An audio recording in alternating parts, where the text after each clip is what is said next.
वासुदेवाय। ओम नमो भगवते वासुदेवाय। नारायणं नमस्कृत्यं नरं चैव नरोत्तमं देवीं सरस्वतीं व्यासं ततो जयमुदीरयेत्। नष्टप्राणेषु भद्रेषु नित्यं भागवत सेवयां भगवतीं उत्तमश्लोके भक्तिर्भवति नैष्टिकीम्। नमो विष्णुपादाय कृष्णपक्षाय मूलवे भक्तिवेदांत स्वामिनिधि नामिने नमस्ते सरस्वती देवे गौरवाणी प्रचारिणे निर्विशेष पुण्यवादी पाश्चात्य देशकाले जय श्री कृष्ण चैतन्य प्रभु नित्यानंद श्री अद्वैत गदाधर श्रीवासादि गौरभक्तवृंद। हरे कृष्ण कृष्ण कृष्ण हरे हरे हरे राम राम राम हरे हरे। பக்தர் அனைவரையும் காலை பாகவதம் வகுப்பு வரவேற்பதில் மிக்க மகிழ்ச்சி. ಹರೇ ಕೃಷ್ಣ. ಭಕ್ತರೆಲ್ಲರಿಗೂ ಇಂದಿನ ಬೆಳಗಿನ ಭಾಗವತಂ ತರಗತಿಗೆ ಬರಮಾಡ್ಕೊಳ್ಳೋದ್ರಲ್ಲಿ ತುಂಬಾ ಸಂತೋಷವಾಗ್ತಾ ಇದೆ. ஸ்ரீமத் பாகவதம் முதல் ஸ்கந்தம் அத்தியாயம் 2 ಪದಂ 5. ಸೊ ಇವತ್ತು ನಾವು ಶ್ರೀಮದ್ ಭಾಗವತ ಮೊದಲನೆಯ ಸ್ಕಂದ 2ನೇ ಅಧ್ಯಾಯ 5ನೇ ಶ್ಲೋಕದ ವಿವರಣೆಯನ್ನ ನೋಡ್ತೀವಿ. ಮುನಯ ಸಾಧು ದೃಷ್ಟೋಹಂ ಭವತ್ಯೈರ್ಲೋಕಮಂಗಲಂ ಯತ್ಕೃತ ಕೃಷ್ಣ ಸಂಪ್ರಶ್ನೋ ಜೇನಾತ್ಮ ಸುಪ್ರಸೀದತಿ. ಹರೇ ಕೃಷ್ಣ. ಮುನಯ ಸಾಧು ಪೃಷ್ಟೋಹಂ ಭವದ್ಭಿರ್ಲೋಕಮಂಗಳಂ ಯತ್ಕೃತಃ ಕೃಷ್ಣ ಸಂಪ್ರಶ್ನೋ ಏನಾತ್ಮ ಸುಪ್ರಸೀದತಿ. हरे कृष्णा प्रभु जी। मुनय साधु पृष्ठोहम भवद्भिर्लोक मंगलम यत्कृत कृष्ण संप्रश्नो येनात्मा सुप्रसीदति. हरे कृष्णा. हरे कृष्णा पदमंजि।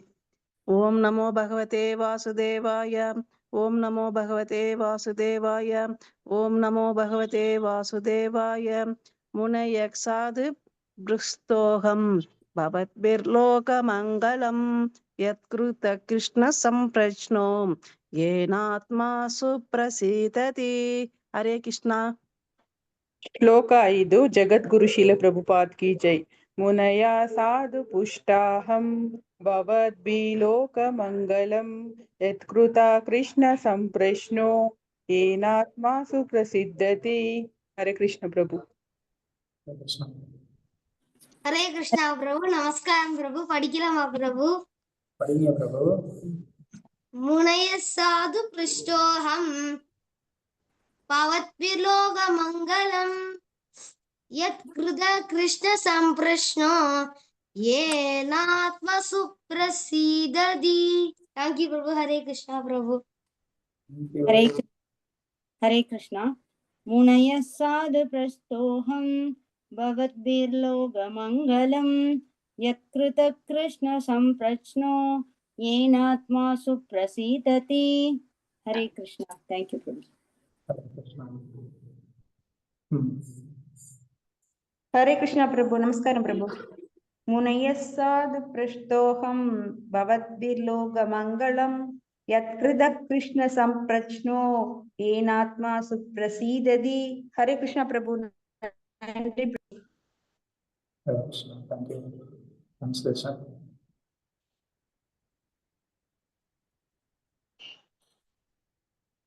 Translation.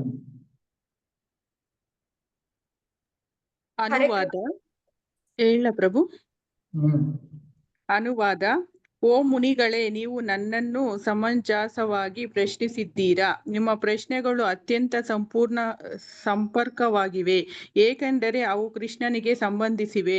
ಆದ್ದರಿಂದಾಗಿ ಜಗತ್ಕಾಲನ್ಯಕ್ಕೆ ಸಂಗತವಾಗಿವೆ. ಈ ಬಗೆಯ ಪ್ರಶ್ನೆಗಳು ಮಾತ್ರ ಪರಿಪೂರ್ಣ ಆತ್ಮತೃಪ್ತಿಗೆ ಅರ್ಹವಾದಂತಹವು. हरे कृष्णा. हरे कृष्णा प्रभु जी. மொழிபெயர்ப்பு. முனிவர்களே, உங்களுடைய கேள்விகள் பகவான் ஸ்ரீ கிருஷ்ணரை பற்றியவையாக இருப்பதால் அவை உலக நன்மையுடன் தொடர்பு கொண்டவையாகி மிகச்சிறந்த கேள்விகளாக விளங்குகின்றன. இத்தகைய கேள்விகளால் மட்டுமே முழு ஆத்ம திருப்தியை தர முடியும். ஹரே கிருஷ்ணா பிரபுஜி. தேங்க்யூ பிரபுஜி. பொருளுரை படிக்கட்டவா? பொருளுரை படிக்கட்டுவா? தேங்க்யூ பிரபுஜி. தேங்க்யூ. இந்த ஸ்லோகத்துடைய அர்த்தத்தை நம்ம பார்க்கறதுக்கு முன்னாடி பிரபுபாதர் சாஸ்திரங்களை தினமும் நம்ம படிப்பதற்கான ஒரு அவசியம் இல்ல நன்மை என்னங்கிறத சொல்றாரு. அது என்னன்னு பார்க்கலாம். ಸೊ ಈ ಶ್ಲೋಕದ ವಿವರಣೆಯನ್ನ ನೋಡೋದಕ್ಕೆ ಮುಂಚೆ ಪ್ರಭುಪಾದರು ಬಂದು ಶಾಸ್ತ್ರಗಳನ್ನ ಓದೋದ್ರ ಮುಖಾಂತರವಾಗಿ ನಮಗೆ ಏನೆಲ್ಲ ಒಳ್ಳೆ ನಡೆಯುತ್ತೆ ಅನ್ನೋ ವಿಷಯಗಳನ್ನ ಹೇಳ್ತಾ ಇದ್ದಾರೆ. ಅದನ್ನ ನೋಡ್ಬಿಟ್ಟು ನಂತರ ನಾವು ಈ ಶ್ಲೋಕದ ಅರ್ಥವನ್ನ ನೋಡೋಣ. ஸோ பிரபுபாதருடைய ஒரு கருணையினால அது இந்த ஸ்லோகத்துக்கும் வந்து தொடர்புடையதாக இருக்கு. ಸೊ ಪ್ರಭುಪಾದರ ಒಂದು ಕರುಣೆಯಿಂದ ಅದು ಈ ಶ್ಲೋಕಕ್ಕೂ ಸಹ ಹೊಂದ್ಕೊಳ್ಳೋ ತರನೇ ಇದೆ. சைத்தன்ய சரிதாமிர்தத்திலிருந்து பிரபுபாதர் வந்து ஒரு ஸ்லோகத்தை வந்து மேற்கோள் காட்டுறாரு. ಸೊ ಚೈತನ್ಯ ಚರಿತಾಮೃತದಿಂದ ಪ್ರಭುಪಾದರು ಒಂದು ಶ್ಲೋಕವನ್ನ ಇಲ್ಲಿ ಹೇಳ್ತಾ ಇದ್ದಾರೆ. ಸಿದ್ಧಾಂತ ಬಳಿಯ ಚಿತ್ತೇನಾಕಾರ ಆಲಸ ಈಗ ಹೈತೆ ಕೃಷ್ಣ ಲಾಗೆ சுத்ருட மனசா அந்த மாதிரி வந்து கிருஷ்ண பிரபுபாதர் ஒரு ஸ்லோகத்தை வந்து மேற்கோள் காட்டியிருக்காரு. இந்த ஸ்லோகத்துடைய அர்த்தம் என்ன அப்படின்னு சொன்னா, ஒரு சின்சியரான ஒரு சாதகன், ஒரு ஸ்டூடெண்ட். ಈ ಶ್ಲೋಕದ ಅರ್ಥವೇನು ಅಂತಂದ್ರೆ ಒಬ್ಬ ಶ್ರದ್ಧಾವಂತನಾದಂತ ವಿದ್ಯಾರ್ಥಿ இல்லனா ஒரு சாதகன், ಒಂದು ಸಾಧನೆ ಮಾಡ್ತಕ್ಕಂತ ಒಬ್ಬ ವ್ಯಕ್ತಿ. இந்த ரெண்டு பேருமே வந்து என்ன பண்ணணும், சித்தாந்த பலியே சித்தனாக்கார, அதாவது வந்து பகவத் விஷயங்களை பத்தின அந்த தத்துவங்களை வந்து என்ன பண்ணணுமா, விவாதம் செய்யணுமா. ಸೊ ಇವರು ಇಬ್ಬರೂನು ಏನ್ ಮಾಡ್ಬೇಕು, ತತ್ವದಲ್ಲಿ ಇರ್ತಕ್ಕಂತ ವಿಷಯಗಳನ್ನ ವಿವಾದ ಮಾಡ್ಬೇಕಾಗಿದೆ. அந்த மாதிரி இந்த தத்துவ விசாரங்கள்ல அவங்க வந்து ஈடுபடுறதுனால என்ன ஆகுமா, அவங்களுடைய சித்தம், அவங்களுடைய மைண்ட் வந்து ரொம்ப ಸ್ಟ್ರಾಂಗ್ ಆಗುமா. ಈ ರೀತಿಯಾಗಿ ಈ ತತ್ವಗಳ ವಿಷಯದಲ್ಲಿ ಅವರ ತೊಡಗಿಸ್ಕೊಳ್ಳೋದ್ರಿಂದ ಅವರ ಬುದ್ಧಿ ಬಂದು ತುಂಬಾ ಚಿತ್ತವಾಗುತ್ತೆ. இத ஒரு மாணவன் வந்து அவாய்ட் பண்ணாரு, தவிர்த்தாரு அப்படின்னு சொன்னா அவர்னால என்ன பண்ண முடியாது, ஒரு ஸ்ட்ராங் ஃபெய்த்தை வந்து பகவானுக்கு மேல வந்து கொண்டு வர முடியாது. இல்லைன்னா அவருடைய மைண்ட் வந்து ரொம்ப ಸ್ಟ್ರಾಂಗ್ இருக்காது. ಸೊ ಇದನ್ನ ಯಾರಾದ್ರೂ ಒಬ್ರು ತಡೆದಿದ್ದಾರೆ ಅಂತ ಅಂದ್ರೆ ಭಗವಂತನ ಮೇಲೆ ಬಂದು ತುಂಬಾ ನಂಬಿಕೆಯನ್ನ ಅವರು ತೆಗೆದುಕೊಂಡು ಬರೋದಕ್ಕೆ ಸಾಧ್ಯವಾಗೋದಿಲ್ಲ. அவருடைய மனசு வந்து ஸ்ட்ராங்கா இருக்காது. ಅವರ ಬುದ್ಧಿನೂ ಸಹ ಅಷ್ಟು ಶಕ್ತಿಯಂತವಾಗಿ ಇರೋದಿಲ್ಲ. அதனால என்ன பண்ணணுமா, எப்போதும் இந்த சாஸ்திர விசாரங்கள்ல நம்மள வந்து ஈடுபடுத்திக்கணும். Enquiring about the shastra. So ಅದಕ್ಕೆ ಯಾವಾಗ್ಲೂ ನಮ್ಮನ್ನ ನಾವು ಶಾಸ್ತ್ರಗಳನ್ನ ವಿವರಗಳನ್ನ ತಿಳ್ಕೊಳ್ಳೋದ್ರಲ್ಲಿ ಆಸಕ್ತಿಯನ್ನ ತೋರಿಸ್ಬೇಕು. அப்ப என்ன பண்ண முடியும், வேற யாராவது வந்து ஒரு தவறான ஒரு தத்துவங்களை சித்தாந்தங்களை நமக்கு வந்து மண்டைக்குள்ள புகுத்த பார்த்தாங்கன்னா கூட நம்மளுடைய மனசு என்ன பண்ணாது, அதை வந்து அக்செப்ட் பண்ணிக்காது. ಸೊ ಇದ್ರ ಮುಖಾಂತರವಾಗಿ ಏನಾಗತ್ತೆ ಅಂತಂದ್ರೆ, ಬೇರೆ ಯಾರಾದ್ರೂ ಸರಿ ನಮ್ಗೆ ಬೇರೆ ವಿಷಯಗಳನ್ನ, ಒಂದು ತಪ್ಪಾದ ವಿಷಯಗಳನ್ನ ನಮ್ಮ ತಲೆಯಲ್ಲಿ ಹಾಕೋದಕ್ಕೆ ಪ್ರಯತ್ನ ಪಟ್ರು ಸಹ ನಾವು ತುಂಬಾ ಶಕ್ತಿವಂತರಾಗಿರೋದ್ರಿಂದ ಈ ಶಾಸ್ತ್ರಗಳಲ್ಲಿ ನಾವು ಅದನ್ನ ಮನಸ್ಸಿಗೆ ತಗೊಳ್ಳೋದಿಲ್ಲ. இந்த சாஸ்திரங்களை படிக்கிறது அப்படிங்கிறது என்னன்னா, இது வந்து எப்படி வந்து ஒரு சிஸ்டம் வந்து ஒரு கம்ப்யூட்டருக்கு அந்த சிஸ்டம் வந்து ப்ரோக்ராம் பண்றாங்க, ಅದು மாதிரி. ಸೊ ಈ ಶಾಸ್ತ್ರಗಳನ್ನ ಓದೋದು ಅಂತ ಅಂದ್ರೆ, ಈಗ ಉದಾಹರಣೆಗೆ ಒಂದು ಕಂಪ್ಯೂಟರ್ ಇದೆ, ಅದರಲ್ಲಿ ನಾವು ಪ್ರೋಗ್ರಾಮಿಂಗ್ ಮಾಡೋ ರೀತಿ. ப்ரோக்ராமிங்னா என்ன, ஒரு கம்ப்யூட்டர் நம்ம வந்து உருவாக்கும் போதே அவங்க என்ன பண்றாங்க, இந்த கம்ப்யூட்டருக்குள்ள இந்த சாஃப்ட்வேர் தான் வந்துட்டு ஃபங்க்ஷன் ஆகணும், ஒர்க் ஆகணும், வேற ஏதாவது ஒரு சாஃப்ட்வேர் உள்ள வந்தா அது ஒர்க் ஆகக்கூடாது, ஃபங்க்ஷன் ஆகக்கூடாதுன்னு சொல்லி அவங்க என்ன பண்றாங்க, டிஃபால்ட்டா வந்து அந்த ப்ரோக்ராமிங் பண்ணி வைக்கிறாங்க. ಸೊ ಪ್ರೋಗ್ರಾಮಿಂಗ್ ಅಂತ ಅಂದ್ರೆ ಏನು ಅಂತಂದ್ರೆ, ನಾವು ಒಂದು ಕಂಪ್ಯೂಟರ್ನ ತೆಗೆದುಕೊಳ್ಳೋದಕ್ಕೆ ಮುಂಚೆನೆ ಅವರು ಏನ್ ಮಾಡಿರ್ತಾರೆ, ಈ ಕಂಪ್ಯೂಟರ್ ಒಳಗಡೆ ಈ ರೀತಿಯಾದಂತ ಒಂದು ಸಾಫ್ಟ್ವೇರ್ ಮಾತ್ರ ಕೆಲಸವನ್ನ ನಿರ್ವಹಿಸ್ಬೇಕು. ಬೇರೆ ಹೊರಗಡೆಯಿಂದ ಬರ್ತಕ್ಕಂಥದ್ದು ಯಾವುದು ಇದರಲ್ಲಿ ಕೆಲಸವನ್ನ ನಿರ್ವಹಿಸಬಾರ್ದು ಅಂತ ಹೇಳ್ಬಿಟ್ಟು ಅವ್ರು ಮುಂಚೆನೆ ಅದನ್ನ ತಯಾರು ಮಾಡಿಟ್ಟಿರ್ತಾರೆ ಅದ್ರಲ್ಲಿ. ஸோ இந்த சாஸ்திரம் அப்படிங்கிற இந்த ஞானத்தை வச்சு நம்மளுடைய இன்டெலிஜென்ட் மைண்டை வந்து நம்ம வந்து ப்ரோக்ராம் பண்ணிட்டோம் அப்படின்னு சொன்னா, ಸೊ ಇದೇ ಶಾಸ್ತ್ರಗಳ ಜ್ಞಾನವನ್ನ ಇಟ್ಕೊಂಡು ನಾವು ನಮ್ಮ ಬುದ್ಧಿಯ ಒಂದು ಪ್ರೋಗ್ರಾಮ್ ಅನ್ನ ನಾವು ಪ್ರೋಗ್ರಾಮ್ ಮಾಡಿದೀವಿ ಅಂತಂದ್ರೆ, நம்மளுடைய புத்தி இல்ல மனசு அது என்ன பண்ணாது, வேற விதமான தத்துவங்கள் சித்தாந்தங்கள் உள்ள வந்துச்சுன்னா அதை வந்து அக்செப்ட் பண்ணாது, அது உள்ளுக்குள்ள வந்து ஃபங்க்ஷன் ஆகாது. ಈ ರೀತಿಯಾಗಿ ನಡೆದ ನಂತರ ಬೇರೆ ಯಾವ್ದಾದ್ರು ವಿಷಯಗಳು ತತ್ವಗಳು ಹೊರಗಡೆಯಿಂದ ಬಂದಿದೆ ಅಂತ ಅಂದ್ರೆ ನಮ್ಮ ಬುದ್ಧಿ ಮತ್ತು ನಮ್ಮ ಮನಸ್ಸು ಅದನ್ನ ಅಂಗೀಕಾರ ಮಾಡೋದಿಲ್ಲ. ஸோ அதனாலதான் இந்த சாஸ்திரங்களை வந்து படிக்கிறது அப்படிங்கிறது வந்து ரொம்ப ரொம்ப முக்கியம். ಸೊ ಅದರಿಂದನೇ ಈ ಶಾಸ್ತ್ರಗಳನ್ನ ಓದುವುದು ಅನ್ನೋದು ತುಂಬಾ ತುಂಬಾ ಮುಖ್ಯಕರವಾದಂತ ವಿಷಯ. இல்ல அந்த சாஸ்திரங்களை பத்தின சந்தேகங்களை கேட்கறது, இல்ல அந்த சாஸ்திரங்களுடைய அர்த்தங்களை இன்னும் ஆழமா புரிஞ்சுக்கிறதுக்காக ஒரு விவாதம் பண்றது அப்படிங்கிறது நமக்கு ரொம்ப ரொம்ப நன்மையை கொடுக்கும் அப்படின்னு இந்த ஸ்லோகத்துல அதான் சொல்றாங்க. ಸೊ ಶಾಸ್ತ್ರಗಳನ್ನ ತಿಳ್ಕೊಳ್ಳೋದು, ಆ ಶಾಸ್ತ್ರಗಳಲ್ಲಿ ಏನು ವಿಷಯವಿದೆ ಅಂತ ತುಂಬಾ ಆಳವಾಗಿ ಅರ್ಥ ಮಾಡ್ಕೊಳ್ಳೋದಕ್ಕೆ ಅದನ್ನ ನಾವು ವಿವಾದ ಮಾಡುವುದು ತುಂಬಾ ಒಳ್ಳೆಯಕರವಾದಂತ ವಿಷಯ ಅಂತ ಈ ಶ್ಲೋಕದಲ್ಲೂ ಸಹ ಹೇಳ್ತಾ ಇದ್ದಾರೆ.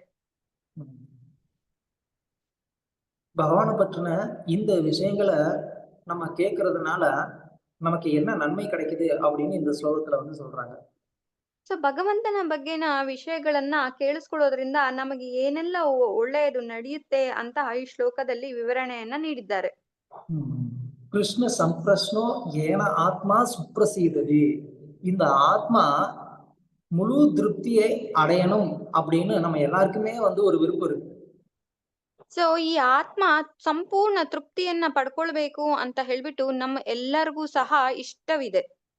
யாருமே வந்துட்டு நான் எப்பவும் துக்கமா இருக்கணும்னு சொல்லி நம்ம வந்து வேண்டது இல்ல. ಸೊ ನಾವ್ ಯಾರೇ ಆಗ್ಲಿ ಯಾವಾಗ್ಲೂ ನಾವು ದುಃಖಕರವಾಗಿರ್ಬೇಕು ಅಂತ ನಾವು ಬೇಡ್ಕೊಳ್ಳೋದಿಲ್ಲ. எல்லாருக்குமே வந்து சந்தோஷம் எப்போதுமே இருக்கணும்ன்றதுதான் ஆசை.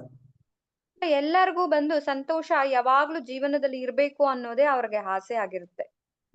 ஆனாலும் நம்மளால என்ன பண்ண முடியல, அந்த சந்தோஷத்தை எப்போதும் வந்து அனுபவிக்க முடியல. ಆದ್ರೂ ನಮ್ ಕೈಲಿ ಏನಾಗ್ತಾ ಇಲ್ಲ, ಆ ಸಂತೋಷವನ್ನ ಯಾವಾಗ್ಲೂ ಅನುಭವಿಸೋದಕ್ಕೆ ಸಾಧ್ಯವಾಗ್ತಾ ಇಲ್ಲ. ஏன் அதுக்கு நமக்கு சாத்தியம் இல்லாம போகுது? ಯಾಕೆ ಅದು ನಮ್ ಕೈಲಿ ಸಾಧ್ಯವಾಗ್ತಾ ಇಲ್ಲ? பதில் சொல்லுங்க. ಹೇಳಿ ನೋಡೋಣ. ஏன் நம்மளால எப்போதும் சந்தோஷமா இருக்க முடியல? சொல்லுங்க. ಯಾಕೆ ನಮ್ಮ ಕೈಯಲ್ಲಿ ಯಾವಾಗ್ಲೂ ಸಂತೋಷವಾಗಿ ಇರ್ಲಿಕ್ಕೆ ಸಾಧ್ಯವಾಗ್ತಾ ಇಲ್ಲ? ಹೇಳಿ ನೋಡೋಣ. ஹரே கிருஷ்ணா பிரபு, பௌதிக ஆசைகளை நம்ம மூழ்கி போயிருக்கிறோம் பிரபு. ஹரே கிருஷ்ணா பிரபு. யா, வெரி குட், தேங்க் யூ. வேற யாராவது? ಬೇರೆ ಯಾರಾದ್ರೂ?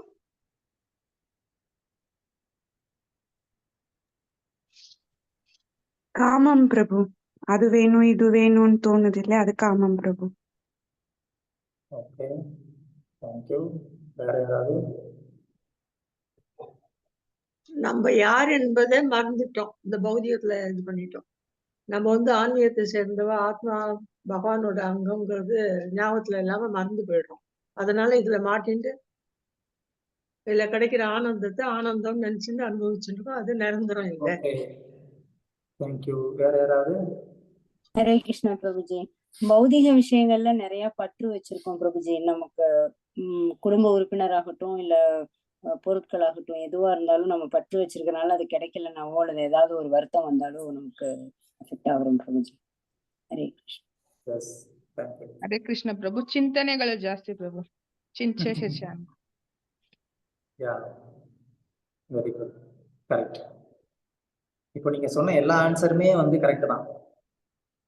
ಈಗ ನೀವು ಹೇಳಿದ ಎಲ್ಲಾ ಬದಲು ಕರೆಕ್ಟ್ ಆಗಿದೆ. அது எல்லாத்துக்குமே வந்து அடிப்படையான ஒரு காரணம் என்னன்னா, நான் இந்த உடல்னு நினைச்சுக்கிட்டு இந்த உடலுக்கான ஒரு ஆனந்தத்தை அடைவதற்காக முயற்சி செய்யறதுதான். ಸೊ ಇದಕ್ಕೆಲ್ಲಾನು ಅಡಿಪಾಯವಾದಂತದ್ದು ಏನು ಅಂತಂದ್ರೆ, ನಾನು ಈ ದೇಹ ಅಂತ ಅಂದ್ಕೊಂಡು ಈ ದೇಹದ ಆನಂದಕ್ಕೋಸ್ಕರ ಮಾತ್ರ ನಾವು ಕೆಲಸ ಕಾರ್ಯಗಳನ್ನ ಮಾಡ್ತಾ ಇರೋದು. அந்த தேகத்துக்கு வந்து சந்தோஷமான காரியங்களை மட்டுமே செய்யறதுனாலதான் நமக்கு எப்பவுமே திருப்தியே கிடைக்கிறது இல்ல. ಸೊ ಈ ದೇಹಕ್ಕೆ ಮಾತ್ರ ಸಂತೋಷವಾಗುವಂತ ಕೆಲಸಗಳನ್ನ ಮಾಡೋದ್ರಿಂದ ನಮಗೆ ಯಾವಾಗ್ಲೂ ತೃಪ್ತಿ ಅನ್ನೋದು ಸಿಗ್ತಾ ಇಲ್ಲ.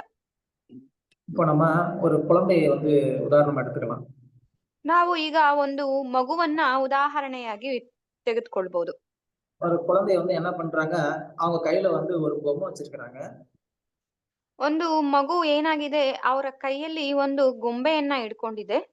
அந்த பொம்மை கையில வச்சுட்டு அந்த குழந்தை என்ன பண்ணுது, எப்போதும் அந்த பொம்மை கூட வந்து பேசிக்கிட்டு இருக்கு.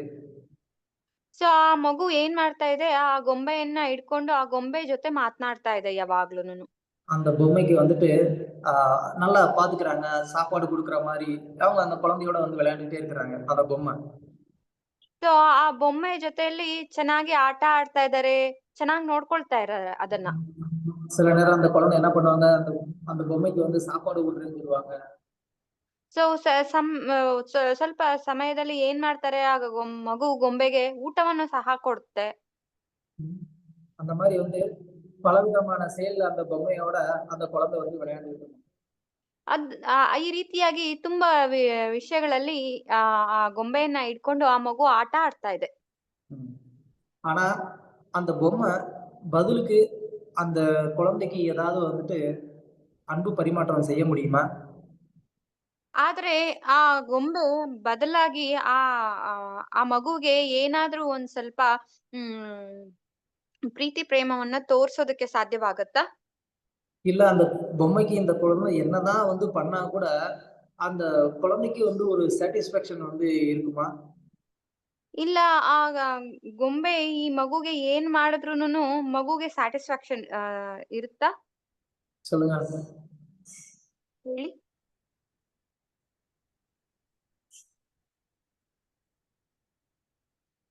சொல்லுங்க. ಇಲ್ಲ ಪ್ರಭು, ಎಂತಗೋ ನಿರ್ಜೀವ ವಸ್ತು, ಹ್ಮ್ ನಿರ್ಜೀವమైనది కదా అందుకని. அந்த பொம்மையில வந்து ஒரு ஜீவன் வந்து கிடையாது. ಸೊ ಆ ಗೊಂಬೆಯಲ್ಲಿ ಬಂದು ಒಂದು ಜೀವಾತ್ಮ ಇಲ್ಲ. அதனாலதான் வந்து அந்த ஜீவாத்மா இல்லாததுனால அந்த பொம்மைக்கு நம்ம என்ன பண்ணாலும் நமக்கு சாட்டிஸ்பாக்சன் வரதில்லை. ಸೊ ಅದರಿಂದ ಆ ಗೊಂಬೆಗೆ ಏನ್ ಮಾಡಿದ್ರೂನು ನಮ್ಗೆ ಸಂತೃಪ್ತಿ ಆಗೋದಿಲ್ಲ. ஆனா அதே இது அந்த குழந்தை ஒரு உயிருள்ள ஒரு குழந்தை கூட வந்து விளையாண்டுட்டு இருக்கு அப்படின்னு சொன்னா, ಅದೇ ರೀತಿಯಾಗಿ ಅದೇ ಮಗು ಇನ್ನೊಂದು ಜೀವ ಇರುವಂತ ಒಂದು ಮಗುವಿನ ಜೊತೆ ಆಟ ಆಡ್ತಾ ಇದ್ದಾರೆ ಅಂತಂದ್ರೆ, அப்போ அந்த குழந்தைக்கு எவ்வளவு சந்தோஷமா இருக்கும்? ಆಗ ಆ ಮಗುವಿಗೆ ಎಷ್ಟು ಸಂತೋಷಕರವಾಗಿರುತ್ತೆ, ரொம்ப ಇಂಟ್ರೆಸ್ಟಿಂಗா இருக்கும். ತುಂಬಾ ಕುತೂಹಲದಿಂದ ಆಟ ಆಡ್ತಿರುತ್ತೆ. ஏன் அப்படின்னு சொன்னா அங்க வந்து அந்த அன்பு பரிமாற்றம் வந்து இருக்கு. ಯಾಕೆ ಅಂತ ಅಂದ್ರೆ ಅವರ ಮಧ್ಯೆ ಬಂದು ಪ್ರೀತಿ ಅನ್ನೋದು ಮಾರ್ಪಾಡಾಗ್ತಾ ಇದೆ. அதே மாதிரிதான் நாம இந்த உடலுக்கு தேவையான எல்லா காரியங்களையும் வந்து செய்யறதுனால இந்த உடல் அப்படிங்கிறது ஜடம்தான். அதனால இந்த ஜடத்துக்கு என்னதான் வந்து நம்ம சேவை பண்ணாலும் அதுல இருந்து நமக்கு என்ன கிடைக்காது, திருப்தி கிடைக்காது. ಸೊ ಅದೇ ರೀತಿಯಾಗಿ ಈ ದೇಹ ಅನ್ನುವುದು ಜಡವಾದಂತ ವಸ್ತು. ಇದಕ್ಕೆ ಏನೇ ಮಾಡಿದ್ರೂನು ಸಹ ನಮ್ಗೆ ಅದರಲ್ಲಿ ತೃಪ್ತಿ ಅನ್ನೋದು ಸಿಗೋದಿಲ್ಲ. நமக்கு எப்ப வந்து திருப்தி கிடைக்கும், எப்ப நம்ம ஆத்மாக்கான காரியத்தை வந்து செய்யறோமோ அப்பதான் இந்த ஆத்மா வந்து சுப்ரசீதி பூரண திருப்தியா இருக்கும். ಸೊ ನಮಗೆ ಯಾವಾಗ ತೃಪ್ತಿ ಸಿಗುತ್ತೆ ಅಂತ ಅಂದ್ರೆ, ಯಾವಾಗ ನಾವು ಈ ಆತ್ಮಕ್ಕೆ ಸಂಬಂಧಪಟ್ಟಂತ ಕಾರ್ಯಗಳನ್ನ ಮಾಡ್ತೀವೋ ಆಗ ಅದು ಸಂಪೂರ್ಣವಾಗಿ ತೃಪ್ತಿಯನ್ನ ಪಡೆಯುತ್ತೆ. அந்த ஆத்மாக்குரிய காரியம் என்ன? ಸೊ ಆ ರೀತಿಯಾಗಿ ಆತ್ಮಕ್ಕೆ ಹೇಳಲ್ಪಟ್ಟಿರುವ ಕಾರ್ಯಗಳೇನು? அந்த ஆத்மாக்குரிய காரியம் தான் ஏனாத்மா சுப்ரசீததி கிருஷ்ண சம்பிரஷ்னோ. இந்த ஆத்மா எப்போ பூர்ண திருப்தி அடையும் அப்படின்னு சொன்னா, பகவான் கிருஷ்ணரை பத்தின கதைகளை வந்து கேட்கும் போதுதான் வந்து என்ன ஆகும், இந்த ஆத்மா முழு திருப்தி அடையும் அப்படின்னு வந்து இங்க சொல்றாரு. ಸೊ ಯಾವತ್ತು ಈ ಆತ್ಮ ತೃಪ್ತಿ ಪಡೆಯುತ್ತೆ ಅಂತ ಅಂದ್ರೆ ಭಗವಂತ ಶ್ರೀಕೃಷ್ಣನ ಬಗ್ಗೆನ ಲೀಲೆಗಳನ್ನ ಕಥೆಗಳನ್ನ ಕೇಳುವಾಗ ಮಾತ್ರ ಈ ಆತ್ಮ ಅನ್ನೋದು ಸಂಪೂರ್ಣವಾಗಿ ತೃಪ್ತಿಯನ್ನ ಹೊಂದುತ್ತೆ. சோ பாகவத்துல வந்து சொல்லியிருக்கு, அதவாஷ்ய பதாம்போஜ மகரந்த லிகாம் சதாம் கிம் மன்யே அசத் ஆலபி ஆயுஷோ யத் அசத் ஜக. அதாவது ஒரு பக்தர் அவர் வந்து என்ன பண்றாரு, பகவானுடைய கதைகள்ல வந்து ஆழ்ந்து ஆனந்தத்தை அனுபவிச்சுட்டு இருக்கிறாரு. ಸೊ ಒಬ್ಬ ಭಕ್ತರು ಬಂದು ಭಗವಂತನ ಕಥೆಗಳಲ್ಲಿ ಅದರಲ್ಲಿ ಮುಳುಗಿ ಆನಂದವನ್ನ ಅನುಭವಿಸ್ತಾ ಇದ್ದಾರೆ. அந்த மாதிரி பக்தருக்கு கிம்மன்யேர் அசத்தால பேர், அதாவது ஒரு அசத்துனா நிலையற்ற ஒரு வஸ்துக்கு மேல அந்த மாதிரி பக்தருக்கு வந்துட்டு ஒரு விதமான ஈர்ப்பு ஏற்படுறது கிடையாது. ಈ ರೀತಿಯಾಗಿರ್ತಕ್ಕಂತ ಭಕ್ತರಿಗೆ ಬಂದು ಒಂದು ಜಡ ವಸ್ತು ಪ್ರಭು, ಭೌತಿಕ ವಸ್ತು. அசத்துனா வந்து யா ಟೆಂಪರರಿ. ಜಡ ವಸ್ತುವಿನ ಮೇಲೆ ಅವ್ರಿಗೆ ಯಾವುದೇ ರೀತಿಯಾದಂತ ಒಂದು ಆಕರ್ಷಣೆ ಉಂಟಾಗೋದಿಲ್ಲ. அதனாலதான் வந்து பக்தர்கள் வந்து என்ன பண்றாங்க, எப்போது வந்து பகவானுடைய அந்த கதைகளை கேட்கறதுல வந்து ஆனந்தமா இருக்கிறாங்க. ಅದರಿಂದ ಭಕ್ತರು ಬಂದ್ಬಿಟ್ಟು ಯಾವಾಗ್ಲೂನು ಭಗವಂತನ ಬಗ್ಗೆ ಕಥೆಗಳನ್ನ ಕೇಳೋದ್ರಲ್ಲಿ ತುಂಬಾ ಆನಂದವಾಗಿರ್ತಾರೆ. இப்ப நம்ம வந்து ஒரு கேள்வி வரலாம், ஏன் எப்ப பார்த்தாலும் வந்து பகவானை பத்தி கேளுங்க, கிருஷ்ணரை பத்தி கேளுங்கன்னு சொல்லிக்கிட்டே இருக்கீங்க, அதை கேட்கறதுல கேட்கிற அளவுக்கு அதுல என்ன இருக்கு? ಸೊ ಈಗ ನಮ್ಗೆ ಒಂದು ಪ್ರಶ್ನೆ ಬರ್ಬೋದು, ಯಾವಾಗ್ಲೂನು ನೀವು ಭಗವಂತನ ಬಗ್ಗೆ ಕೇಳಿ, ಕೃಷ್ಣನ ಬಗ್ಗೆ ಕೇಳಿಸ್ಕೊಳ್ಳಿ ಅಂತಾನೆ ಹೇಳ್ತಾನೆ ಇದ್ದೀರಾ, ಸರಿ, ಆದ್ರಿಂದ ಅದನ್ನ ಕೇಳೋದ್ರಿಂದ ನಮಗೆ ಅದರಲ್ಲಿ ಕೇಳೋ ಅಂತ ವಿಷಯವೇನಿದೆ ಅಂತ. இல்ல அவரை பத்தி கேட்கிற அளவுக்கு அப்படி அவர் என்ன பெருசா பண்ணிட்டாரு? ಇಲ್ಲ ಅಂತಂದ್ರೆ ಅವರ ಬಗ್ಗೆ ಕೇಳಿಸ್ಕೊಳ್ಳೋ ಅಷ್ಟ್ರ ಮಟ್ಟಿಗೆ ಅವರು ಏನ್ ಕೆಲ್ಸಗಳ ಕಾರ್ಯಗಳನ್ನ ಮಾಡಿದ್ದಾರೆ. சோ அதுக்கு வந்துட்டு சொல்றாங்க, இங்க சூத கோஸ்வாமி வந்து ஒரு ஸ்லோகத்துல சொல்றாரு. ಸೊ ಅದಕ್ಕೆ ಸೂತ ಗೋಸ್ವಾಮಿಗಳು ಒಂದು ಶ್ಲೋಕದಲ್ಲಿ ಹೇಳ್ತಾ ಇದ್ದಾರೆ, ಸಾರಥ್ಯ ಪಾರ್ಷದ ಸೇವನ ಸಖ್ಯ ದೌತ್ಯ ವೀರಾಸನಾನುಗಮನಸ್ತವನ ಪ್ರಣಾಮ ಸ್ನಿಗ್ಧೇಷು ಪಾಂಡುಷು ಜಗತ್ ಪ್ರಣೀತಂ ಚ ವಿಷ್ಣೋರ್ ಭಕ್ತಿಂ ಕರೋதி நிருபதி சரணாரவிந்தே. அதாவது பரீட்சித் மகாராஜருக்கு வந்து பகவானை பத்தின அந்த சிந்தனைகள்னால என்ன ஆகுதான், அவர் கண்கள்ல இருந்து கண்ணீர் தாரை தாரையா பெருக்கெடுத்து ஓடுதான். ಸೊ ಪರೀಕ್ಷಿತ್ ಮಹಾರಾಜರಿಗೆ ಭಗವಂತನ ಮೇಲೆ ಇರ್ತಕ್ಕಂತ ಪ್ರೀತಿಯಲ್ಲಿ ಅವರ ಕಣ್ಣಿನಲ್ಲಿ ನೀರು ಧಾರೆಯಾಗಿ ಹರಿತಾ ಇದೆಯಂತೆ. ஏன் எதுக்காக வந்து அந்த மாதிரி நினைச்சு அழுதுகிட்டு இருக்கிறாரு? ಯಾಕೆ ಅವರು ಆ ರೀತಿಯಾಗಿ ನೆನೆಸ್ಕೊಂಡು ಅಳ್ತಾ ಇದ್ದಾರೆ? ஏதோ சொந்தக்காரங்க அப்படிங்கறதுனால கிருஷ்ணர் வந்து நம்மளை விட்டு போயிட்டாரே, சொந்தக்காரர் நமக்கு வந்து உதவி பண்ணவர் இல்லையே அப்படின்னு நினைச்சா? ಕೃಷ್ಣರು ಬಂದ್ಬಿಟ್ಟು ತನಗೆ ಸ್ವಂತವಾದವರು ಅವರು ನನ್ನನ್ನ ಬಿಟ್ಟು ಹೋಗಿದ್ದಾರೆ ಅಂತ ಹೇಳಿ ಅವರು ನೊಂದುಕೊಂಡು ಅಳ್ತಾ ಇದ್ದಾರಾ? அந்த மாதிரியான ஒரு பௌதிகமான காரணம் கிடையாது. ಆ ರೀತಿಯಾದಂತ ಒಂದು ಭೌತಿಕವಾದಂತ ಕಾರಣವಲ್ಲ. பரீட்சித் மகாராஜ் வந்து நினைச்சு பாக்குறாரு, கிருஷ்ணர் ಸ್ವಯಂ ಭಗವಾನ್. ಪರೀಕ್ಷಿತ್ ಮಹಾರಾಜರು ನೆನೆಸು ನೋಡ್ತಾ ಇದ್ದಾರೆ, ಕೃಷ್ಣ ಸ್ವಯಂ ಭಗವಾನ್. அந்த ಸ್ವಯಂ ಭಗವಾನ್ என்ன பண்றாரு, சாரத்ய, அந்த ಸ್ವಯಂ பகவான் தன்னுடைய பக்தன் நண்பனுக்காக அர்ஜுனனுக்காக என்ன பண்றாரு, சாரத்தியம் பண்ணாரு அப்படின்னு சொல்லி.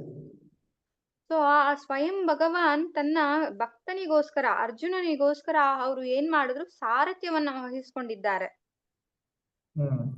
அதுக்கப்புறமா பார்ஷதா அப்படின்னு சொன்னா பாண்டவர்கள் வந்து இந்த ರಾಜಸೂಯ ಯಜ್ಞம்னு ஒரு ಯಜ್ಞம் பண்ணாங்க.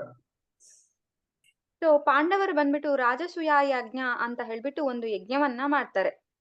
அந்த யஜ்ஞத்துல வந்து கிருஷ்ணர் தான் முழுமுதற் கடவுள், இல்ல சக்கரவர்த்தி அவர்தான் அப்படின்னு சொல்ற மாதிரி அந்த யஜ்ஞத்தை வந்து நடத்தினாங்க. ಆ ಯಜ್ಞದಲ್ಲಿ ಕೃಷ್ಣರೇ ದೇವೋತ್ತಮ ಪರಮ ಪುರುಷರು, ಅವರೇ ಈ ಪ್ರಪಂಚಕ್ಕೆ ಚಕ್ರವರ್ತಿ ಅಂತ ಹೇಳುವ ರೀತಿಯಾಗಿ ಆ ಯಜ್ಞವನ್ನ ಮಾಡಿದ್ದಾರೆ. ஆனா அதை அவருக்கு ஏத்துக்கிறதுக்கு விருப்பமே இல்லை. ಅದನ್ನ ಸ್ವೀಕಾರ ಮಾಡೋದಕ್ಕೆ ಅವ್ರಿಗೆ ಇಷ್ಟವಿಲ್ಲ. ஆனாலும் பாண்டவர்களுக்காக அதை வந்து ஏத்துக்கிட்டாரு. ಆದ್ರೂನು ಸಹ ಪಾಂಡವರು ಹೇಳ್ತಾ ಇದ್ದಾರೆ ಅಂತ ಹೇಳ್ಬಿಟ್ಟು ಅದನ್ನ ಸ್ವೀಕಾರ ಮಾಡ್ಕೊಳ್ತಾರೆ.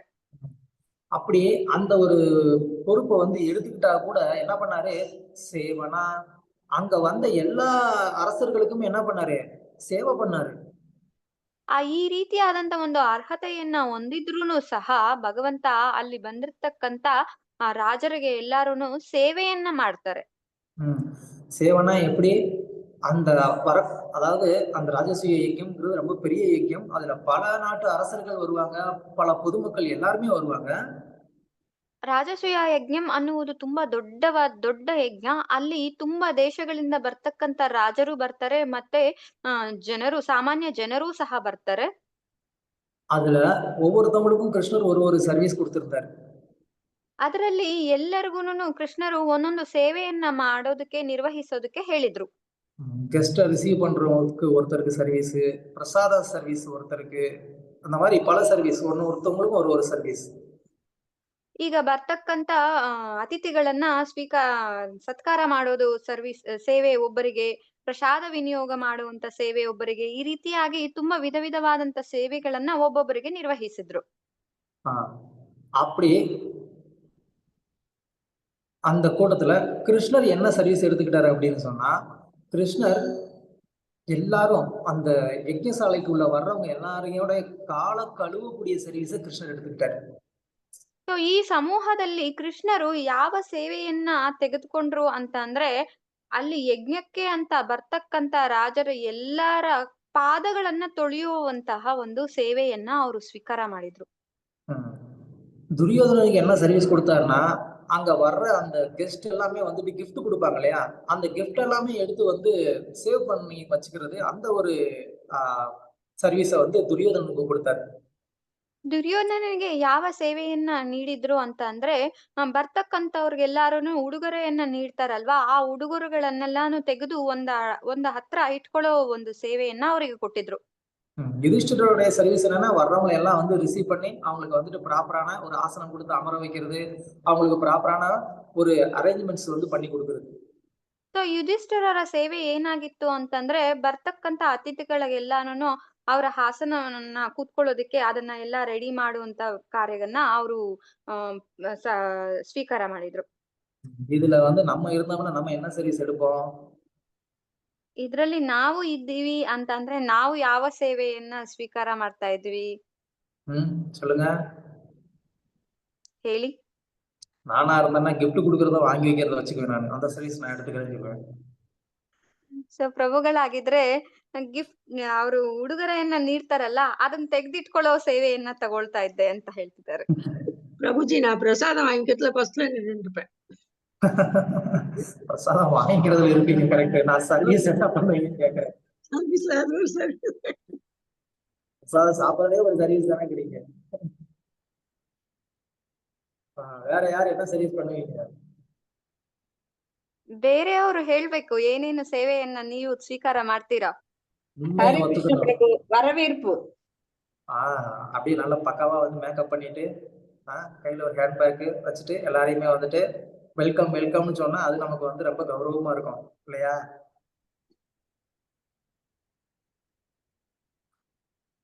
ஆமாவா இல்லையா? ஆமாங்க. ஆனா கிருஷ்ணர் இங்க என்ன பண்றாரு, அவர் தான் சுயம் பகவானா இருந்தா கூட அவர் என்ன பண்றாரா, அவர் வந்து எல்லாரோட கால கழுவக்கூடிய சர்வீஸ் அவர் எடுத்துக்கிறாரு. ಕೃಷ್ಣರ ಇಲ್ಲಿ ಏನ್ ಮಾಡ್ತಾ ಇದ್ದಾರೆ ಅಂತಂದ್ರೆ, ಅವರು ಸ್ವಯಂ ಭಗವಾನ್ ಆದರೂ ಸಹ ಅವರು ಯಾವ ಒಂದು ಸೇವೆಯನ್ನ ಇಲ್ಲಿ ಸ್ವೀಕಾರ ಮಾಡಿದ್ದಾರೆ ಅಂದ್ರೆ, ಅಲ್ಲಿ ಬರ್ತಕ್ಕಂತ ಅತಿಥಿಗಳೆಲ್ಲರಿಗೂನು ಪಾದಗಳನ್ನ ತೊಳೆಯುವ ಒಂದು ಸೇವೆಯನ್ನ ಅವ್ರು ಮಾಡ್ತಾ ಇದ್ದಾರೆ. லக்ஷ்மி சகஸ்ர சத சம்பிரம சேவியமானா, அதாவது ஆயிரக்கணக்கான லக்ஷ்மியர்கள் சேவை பண்றதுக்கு அவருக்கு அங்க கியூல நின்னுட்டு இருக்காங்க. ಅದು ಸಾವಿರ ಗಟ್ಲೆ ಲಕ್ಷ್ಮಿಯರು ಬಂದು ಭಗವಂತನ ಸೇವೆಯನ್ನ ಮಾಡೋದಕ್ಕೆ ಅಂತ ಹೇಳಿ ಕ್ಯೂ ಅಲ್ಲಿ ನಿಂತಿದ್ದಾರೆ. ஆனா அப்படிப்பட்ட அந்த பகவான் என்ன பண்றாரு, இங்க வந்து தன்னுடைய பக்தர்களுக்காக, பாண்டவர்களுக்காக என்ன பண்றாரு, இங்க வரக்கூடிய அந்த விருந்தினர்களுடைய கால கழுவக்கூடிய சர்வீஸ் அவர் எடுத்துக்கிறாரு. ಆದ್ರೂನು ಸಹ ಭಗವಂತ ತನ್ನ ಭಕ್ತರಿಗೋಸ್ಕರ ಪಾಂಡವರಿಗೋಸ್ಕರ ಏನ್ ಮಾಡ್ತಾ ಇದ್ದಾರೆ, ಅಲ್ಲಿ ಬರ್ತಕ್ಕಂತ ಅತಿಥಿಗಳ ಕಾಲ ತೊಳೆಯುವ ಸೇವೆಯನ್ನ ಮಾಡ್ತಾ ಇದ್ದಾರೆ. ஒரு பக்தன் அப்படின்னு சொன்னா பகவான் கிட்ட இருந்து இத கத்துக்கணும். ಸೊ ಒಬ್ಬ ಭಕ್ತ ಅಂತ ಅಂದ್ರೆ ಭಗವಂತನ ಹತ್ರ ಇದನ್ನ ಕಲ್ತ್ಕೊಳ್ಬೇಕಾಗಿದೆ. நம்ம வந்து என்ன பண்றோம், பகவான் கிட்ட இருந்து அவரு தான் ராசலீலை பண்ணுவாரா, நாங்களாம் ராசலீலை பண்ணக்கூடாதா அப்படின்னு அதுல அவரோட காம்படிஷன் பண்ணிட்டு இருக்கோம். ನಾವು ಏನ್ ಮಾಡ್ತೀವಿ ಭಗವಂತನ ಜೊತೆ ಅಂತಂದ್ರೆ ಅವ್ರು ಮಾತ್ರ ರಾಸಲೀಲೆಯನ್ನ ಮಾಡ್ತಾರ, ನಾವು ಮಾಡೋದಕ್ಕೆ ಆಗೋದಿಲ್ವಾ ಅಂತ ಹೇಳ್ಬಿಟ್ಟು ಅದ್ರಲ್ಲಿ ನಾವು ತುಂಬಾ ಆತುರತೆ ಕುತೂಹಲವನ್ನ ತೋರಿಸ್ತೀವಿ. அவர் தான் வந்து திருடுவாரா, நாங்களாம் திருடக்கூடாதா? ಸೊ ಅವ್ರು ಮಾತ್ರ ಕಳ್ತನ ಮಾಡ್ಬೋದಾ, ನಾವು ಮಾತ್ರ ಕಳ್ತನ ಮಾಡ್ಬಾರ್ದಾ? இந்த மாதிரி விஷயங்கள்லாம் நம்ம பகவானோட வந்து ஒரு போட்டி போடுவோம். ಸೊ ಈ ರೀತಿಯಾದಂತ ವಿಷಯಗಳಲ್ಲಿ ನಾವು ಭಗವಂತನ ಜೊತೆ ಪೋಟಿಯನ್ನ ಮಾಡ್ತಿದೀವಿ. சிசுபாலனுக்கு வந்து கிருஷ்ணருக்கு மரியாதை யாராவது பண்ணாங்க அப்படின்னா அவனுக்கு கொஞ்சம் கூட அதை வந்து பொறுக்கவே முடியாது. ಶಿಶುಪಾಲನಿಗೆ ಕೃಷ್ಣನಿಗೆ ಯಾರಾದ್ರೂ ಒಬ್ಬರು ಮರ್ಯಾದೆಯನ್ನ ಕೊಡ್ತಿದ್ದಾರೆ ಅಂತಂದ್ರೆ ಅವರಿಗೆ ಒಂದ್ ಸ್ವಲ್ಪನೂ ಇಷ್ಟ ಆಗೋದಿಲ್ಲ. ஆனா அந்த கிருஷ்ணர் எல்லாரும் மரியாதை பண்ணக்கூடிய அந்த ஒரு கிருஷ்ணர் இங்க என்ன பண்றாரு, தான் வந்து எல்லாருடைய காலையும் கழுவக்கூடிய சர்வீஸ் அவர் எடுத்துக்கிறாரு. ಸೊ ಎಲ್ಲಾರು ಮರ್ಯಾದೆಯನ್ನ ಕೊಡ್ತಕ್ಕಂತ ಕೃಷ್ಣರು ಬಂದ್ಬಿಟ್ಟು ಏನ್ ಮಾಡ್ತಾ ಇದ್ದಾರೆ, ಇಲ್ಲಿ ತಾನು ಸ್ವಯಂ ಆಗಿ ಅಲ್ಲಿ ಬಂದಿರ್ತಕ್ಕಂತ ಅತಿಥಿಗಳ ಕಾಲನ್ನ ತೊಳೆಯುವ ಒಂದು ಸೇವೆಯನ್ನ ಸ್ವೀಕಾರ ಮಾಡಿದ್ದಾರೆ. நமக்கும் வந்துட்டு ஏதாவது நம்ம கோவில்ல வந்து ஒரு ப்ரோக்ராம் பண்றோம், ஃபெஸ்டிவல் பண்றோம் அப்படின்னு சொன்னா நம்ம என்ன பண்ணுவோம், எல்லாரும் வந்து பார்த்து பாராட்டுற மாதிரி கௌரவமா நினைக்கிற மாதிரியான ஒரு சர்வீஸ் தான் நமக்கு வேணும்னு நினைப்போம்.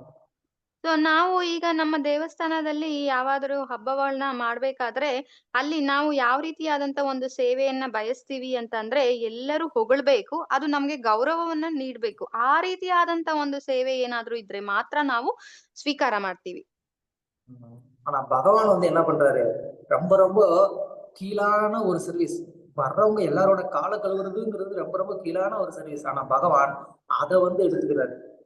ಆದ್ರೆ ಭಗವಂತ ಇಲ್ಲಿ ಏನ್ ಮಾಡ್ತಿದ್ದಾರೆ ಅಂತ ಅಂದ್ರೆ ತುಂಬಾ ಕೆಳಮಟ್ಟವಾದಂತ ಒಂದು ಸೇವೆಯನ್ನ, ಅಂದ್ರೆ ಬರ್ತಕ್ಕಂತವರ ಪಾದಗಳನ್ನ ತೊಳೆಯೋದು ಅನ್ನೋದು ತುಂಬಾ ಕೆಳಮಟ್ಟವಾದಂತ ಒಂದು ಸೇವೆ, ಆದ್ರೆ ಅದನ್ನ ಅವರು ಸ್ವೀಕಾರ ಮಾಡಿದ್ದಾರೆ. அந்த ஒரு மனநிலையை நம்ம வந்து வளர்த்துக்கணும். பகவானை பார்த்து அந்த குணத்தை கத்துக்கணும்.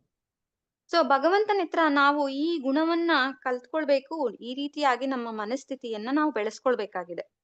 அது மட்டும் இல்ல, பாண்டவர்களுக்காக தூது போனார். என்ன பாண்டவர்களுக்காக தூது போனாரு. தூதுதான் சொல்லுங்க. ಪಾಂಡವರಿಗೋಸ್ಕರ ಅವರು ತೂದು ಹೋಗಿದ್ದಾರೆ. ಕಾಂಪ್ರಮೈಸ್ பண்றதுக்கு, ಸಂಧಿಯನ್ನ ಮಾಡೋದಕ್ಕೆ, ಪಾಂಡವರಿಗೋಸ್ಕರ ಅವರು ಸಂಧಿಯನ್ನ ಮಾಡೋದಕ್ಕೋಸ್ಕರ ರಾಯಭಾರಿಯಾಗಿ ಹೋಗಿದ್ದಾರೆ. இந்த மாதிரி வந்து ஒரு ராயபாரியா போறது வந்து அவ்வளவு தூரம் ஒரு சாதாரணமான ஒரு காரியம் கிடையாது. ಸೊ ಈ ರೀತಿಯಾಗಿ ರಾಯಭಾರಿಯಾಗಿ ಹೋಗುವುದೊಂದು சாதாரணವಾದಂತ ವಿಷಯವಲ್ಲ. ஏன்னா அவர் வந்து ஸ்வயம் பகவான், அவர் ஒரு அரசர். இது எல்லாத்தையுமே வந்து விட்டுட்டு ஒரு சாதாரணமான ஒரு தூதுவனா வந்து போகணும் அப்படின்னு சொன்னா அதுக்கு எந்த அளவுக்கு வந்து அவர் பக்தர்களுக்கு மேல அந்த கருணை இருக்கணும். ಸೊ ಅವರು ತಾನು ಸ್ವಯಂ ಭಗವಾನ್ ಅನ್ನೋದನ್ನ ಮರೆತು ಅವರು ಒಂದು ಸಾಧಾರಣವಾದಂತ ಒಂದು ರಾಯಭಾರಿಯಾಗಿ ತನ್ನ ಭಕ್ತರಿಗೋಸ್ಕರ ಹೋಗ್ಬೇಕು ಅಂತಂದ್ರೆ ಅವರಲ್ಲಿ ಎಷ್ಟು ಕರುಣೆ ಇರ್ಬೇಕು. அந்த தூதுக்கு போகும்போது கிருஷ்ணரை வந்து கௌரவர்கள் எல்லாம் அவமானப்படுத்தினாங்க.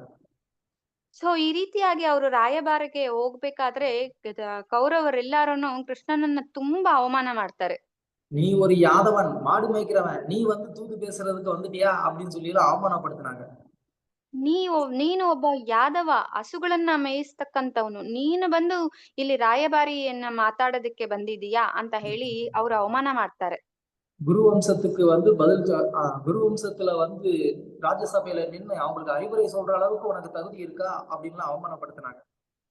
ನೀವು ಈ ಸಭೆಯಲ್ಲಿ ನಿಂತು ಎಲ್ಲಾರ್ಗುನು ತಿಳುವಳಿಕೆ ಹೇಳ್ತಕ್ಕಂತ ವ್ಯಕ್ತಿ ಆಗಿದ್ಯಾ, ಅಷ್ಟು ಅರ್ಹತೆ ನಿನ್ನಲ್ಲಿ ಇದೆಯಾ ಅಂತ ಹೇಳಿ ಅವರು ಅವಮಾನವನ್ನ ಮಾಡ್ತಿದ್ದಾರೆ. பகவான் தன்னுடைய பக்தனுக்காக அந்த அவமானங்களை பொறுத்துக்கிட்டாரு. ಭಗವಂತ ತನ್ನ ಭಕ್ತರಿಗೋಸ್ಕರ ಅವ್ರು ಮಾಡಿರ್ತಕ್ಕಂತ ಅವಮಾನವನ್ನೆಲ್ಲ ಸಹಿಸ್ಕೊಂಡಿದ್ದಾರೆ. அது மட்டும் கிடையாது, யுத்தம் ஆரம்பித்ததுக்கு அப்புறமா பாண்டவர்கள் எல்லாருமே அங்க அவங்களுக்குன்னு வந்துட்டு தனியா ஒரு டென்ட், ஒரு கூடாரம் இருக்கும்.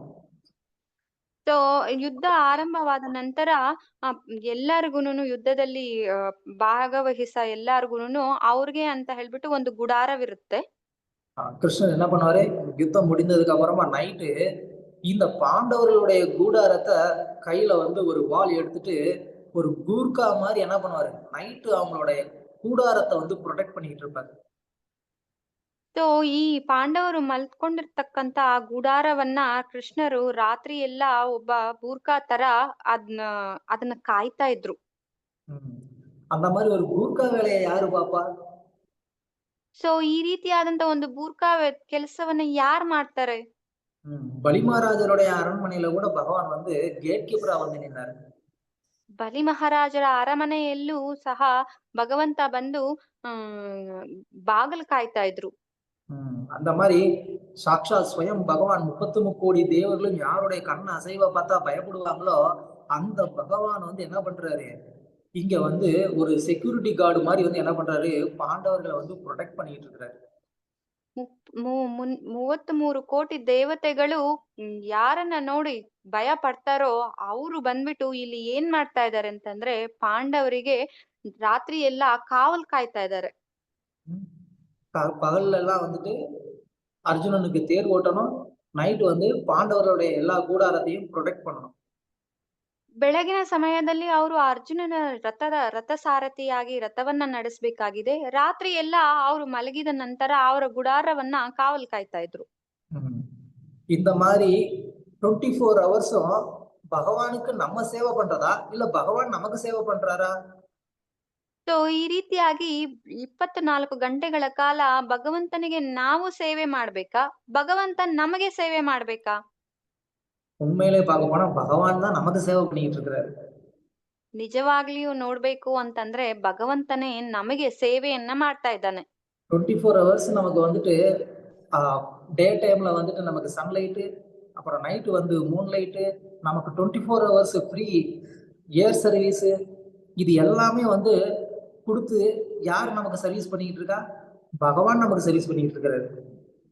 ನಮಗೆ 24 ಗಂಟೆಯಲ್ಲಿ ಬೆಳಗಿನ ಸಮಯದಲ್ಲಿ ಸನ್ಲೈಟು, ರಾತ್ರಿ ಸಮಯದಲ್ಲಿ ಮೂನ್ಲೈಟು, ಮತ್ತೆ 24 ಗಂಟೆಗಳ ಕಾಲ ವಾಯು ಸೇವೆ, ಇದನ್ನ ಎಲ್ಲದನ್ನು ಯಾರು ನಮಗೆ ಕೊಡ್ತಿದ್ದಾರೆ ಅಂತ ಅಂದ್ರೆ ಭಗವಂತ ಇದನ್ನೆಲ್ಲ ನಮಗೆ ಕೊಟ್ಟು ನಮ್ಮ ಸೇವೆಯನ್ನ ಅವರು ಮಾಡ್ತಾ ಇದ್ದಾರೆ. நம்ம இந்த பௌதிக உலகத்துல சுகமா வாழ்றதுக்கு பகவான் நமக்கு எல்லாமே கொடுத்து சேவை பண்ணிட்டு இருக்கிறாரு. ஆனா நம்ம வந்து பகவானுக்கு சேவை பண்ணவே இல்லை. ನಾವು ಈ ಭೌತಿಕ ಪ್ರಪಂಚದಲ್ಲಿ ತುಂಬಾ ಸುಖಕರವಾಗಿ ಜೀವನ ಮಾಡೋದಕ್ಕೋಸ್ಕರ ಭಗವಂತ ನಮಗೆ ಇದನ್ನೆಲ್ಲ ನೀಡಿ ನಮ್ಮ ಸೇವೆಯನ್ನ ಅವರು ಮಾಡ್ತಾ ಇದ್ದಾರೆ. ಆದ್ರೆ ನಾವು ಅವರ ಸೇವೆಯನ್ನ ಮಾಡ್ತಾ ಇಲ್ಲ. இது மட்டும் இல்ல, பாண்டவர்களை வந்து எல்லா விதமான ஆபத்துகள்ல இருந்தும் ப்ரொடெக்ட் பண்றதுக்கு அவர் வந்து முன்னாடி நின்னு ப்ரொடெக்ட் பண்ணாரு. ಇದು ಮಾತ್ರ ಅಲ್ಲ, ಪಾಂಡವರನ್ನ ಅವರು ಕಾಪಾಡೋದಕ್ಕೆ ಎಲ್ಲರಿಗಿಂತ ಮುಂದೆ ನಿಂತು ಅವರು ಅವರನ್ನ ಕಾಪಾಡ್ತಾರೆ. அதுக்கு ஒரு 2 உதாரணம் நம்ம வந்து பார்க்கலாம். ಅದಕ್ಕೆ ಒಂದು 2 ಉದಾಹರಣೆಗಳನ್ನ ನಾವು ನೋಡ್ಬೋದು. சோ குருக்ஷேத்திர யுத்தம் ஆரம்பிச்சதுக்கு அப்புறமா 9 நாட்கள் வந்து யுத்தம் நடந்தது. ಕುರುಕ್ಷೇತ್ರ ಯುದ್ಧ ಆರಂಭವಾದ ನಂತರ 9 ದಿವಸಗಳ ಕಾಲ ಯುದ್ಧ ನಡೀತಾ ಇದೆ. யாருக்குமே வந்துட்டு ஒரு பெருசா ஒரு வெற்றி அப்படிங்கிறது கிடைக்கிற மாதிரி தெரியல. ಯಾರಿಗೂನು ಸಹ ದೊಡ್ಡದಾಗಿ ವಿಜಯ ಸಿಗೋ ರೀತಿಯಾಗಿ ಕಾಣಿಸ್ತಾ ಇಲ್ಲ. அது துரியோதனனுக்கு ரொம்ப பெரிய ஒரு வருத்தத்தை கொடுத்தது. ಸೊ ಅದು ದುರ್ಯೋಧನನಿಗೆ ತುಂಬಾ ಕಷ್ಟಕರವಾಗಿದೆ.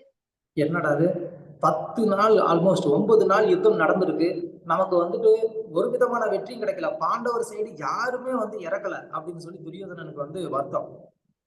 ಸೊ ದುರ್ಯೋಧನ ಬಂದು ಸಂಕಷ್ಟ ಪಡ್ತಾ ಇದ್ದಾನೆ. ಯಾಕೆ ಅಂತಂದ್ರೆ ಏನಿದು 9 ದಿವಸಗಳ ಕಾಲ ನಾವು ಯುದ್ಧವನ್ನ ಮಾಡಿದೀವಿ, ಆದ್ರೆ ನಮ್ಗೆ ಯಾವ ರೀತಿಯಾದಂತ ಜಯಬೇರಿನೂ ಸಿಗ್ಲಿಲ್ಲ, ಪಾಂಡವರ ಸೈರಲ್ಲಿ ಒಬ್ಬರನ್ನು ಸಹ ನಾವು ಸಾಯಿಸ್ಲಿಕ್ಕೆ ಸಾಧ್ಯವಾಗ್ಲಿಲ್ವಲ್ಲ ಅಂತ ಅವರು ತುಂಬಾ ಕಷ್ಟ ಪಡ್ತಾ ಇದ್ದಾರೆ.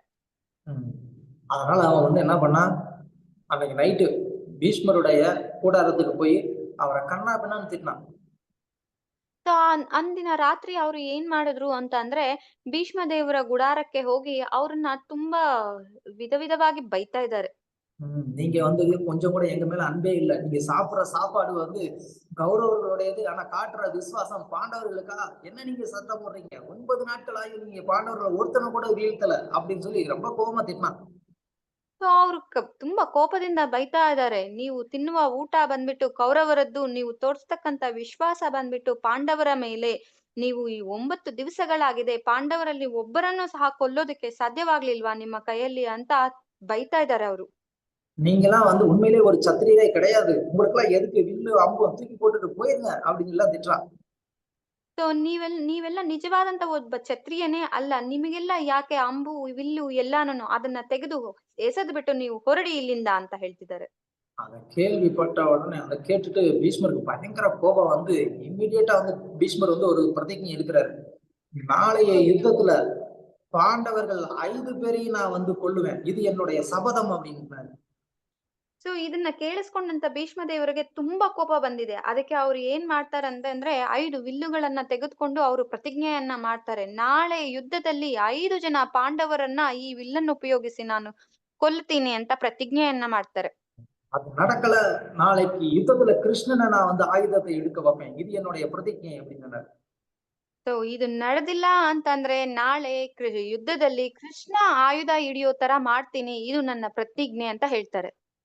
சோ இந்த இது நடந்தது கிருஷ்ணருக்கு வந்து தெரியுது. ಸೊ ಈ ರೀತಿಯಾಗಿ ಮಾತಾಡ್ತಕ್ಕಂತ ವಿಷಯ ಕೃಷ್ಣನಿಗೆ ಗೊತ್ತಾಗಿದೆ. இப்ப பீஷ்மர் வந்து என்ன பண்றாரு, அந்த 5 அம்பு எடுத்து துரியோதனட்டே கொடுக்குறாரு. இந்த 5 அம்பு நீயே வச்சிரு, நாளைக்கு காலையில யுத்தத்துல கூட இந்த 5 அம்பும் 5 பாண்டவர்களுக்கு நாளைக்கு அப்படின்னு சொல்றாரு.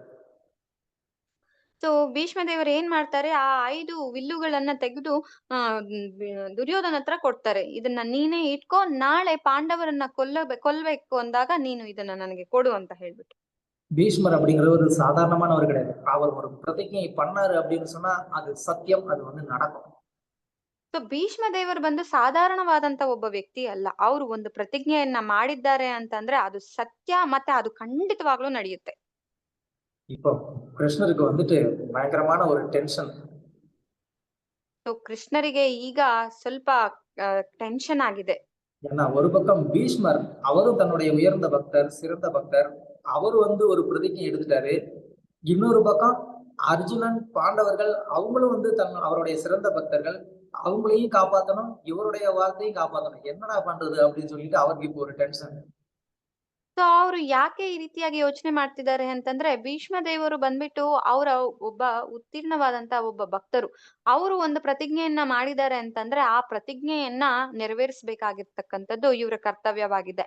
ಅದು ಇಲ್ಲಿ ಬಿಟ್ಟು ಈ 5 ಜನ ಪಾಂಡವರು ಬಂದ್ಬಿಟ್ಟು ಭಗವಂತನ ಭಕ್ತರು, ಇವರನ್ನು ಸಹ ಕಾಪಾಡ್ಬೇಕಾಗಿದೆ. ಅದಕ್ಕೋಸ್ಕರ ಅವರು ಯೋಚನೆ ಮಾಡ್ತಾ ಇದ್ದಾರೆ. சோ பீஷ்மருடைய இந்த பிரதிஜையை கேட்டு துரியோதனன் வந்து பயங்கரமான சந்தோஷம். அப்பா, துரியோதனன் அதாவது பீஷ்மர் வந்து ஒரு பிரதிஜை எடுத்தா நான் கண்டிப்பா பண்ணிடுவேன். அப்ப நாளைக்கு யுத்தத்துல பாண்டவர்கள் காலி அப்படின்னு சொல்லி துரியோதனன் ரொம்ப சந்தோஷப்பட்டு அந்த அம்பை எடுத்துட்டு அவனுடைய கூடாரத்துக்கு போயிட்டான்.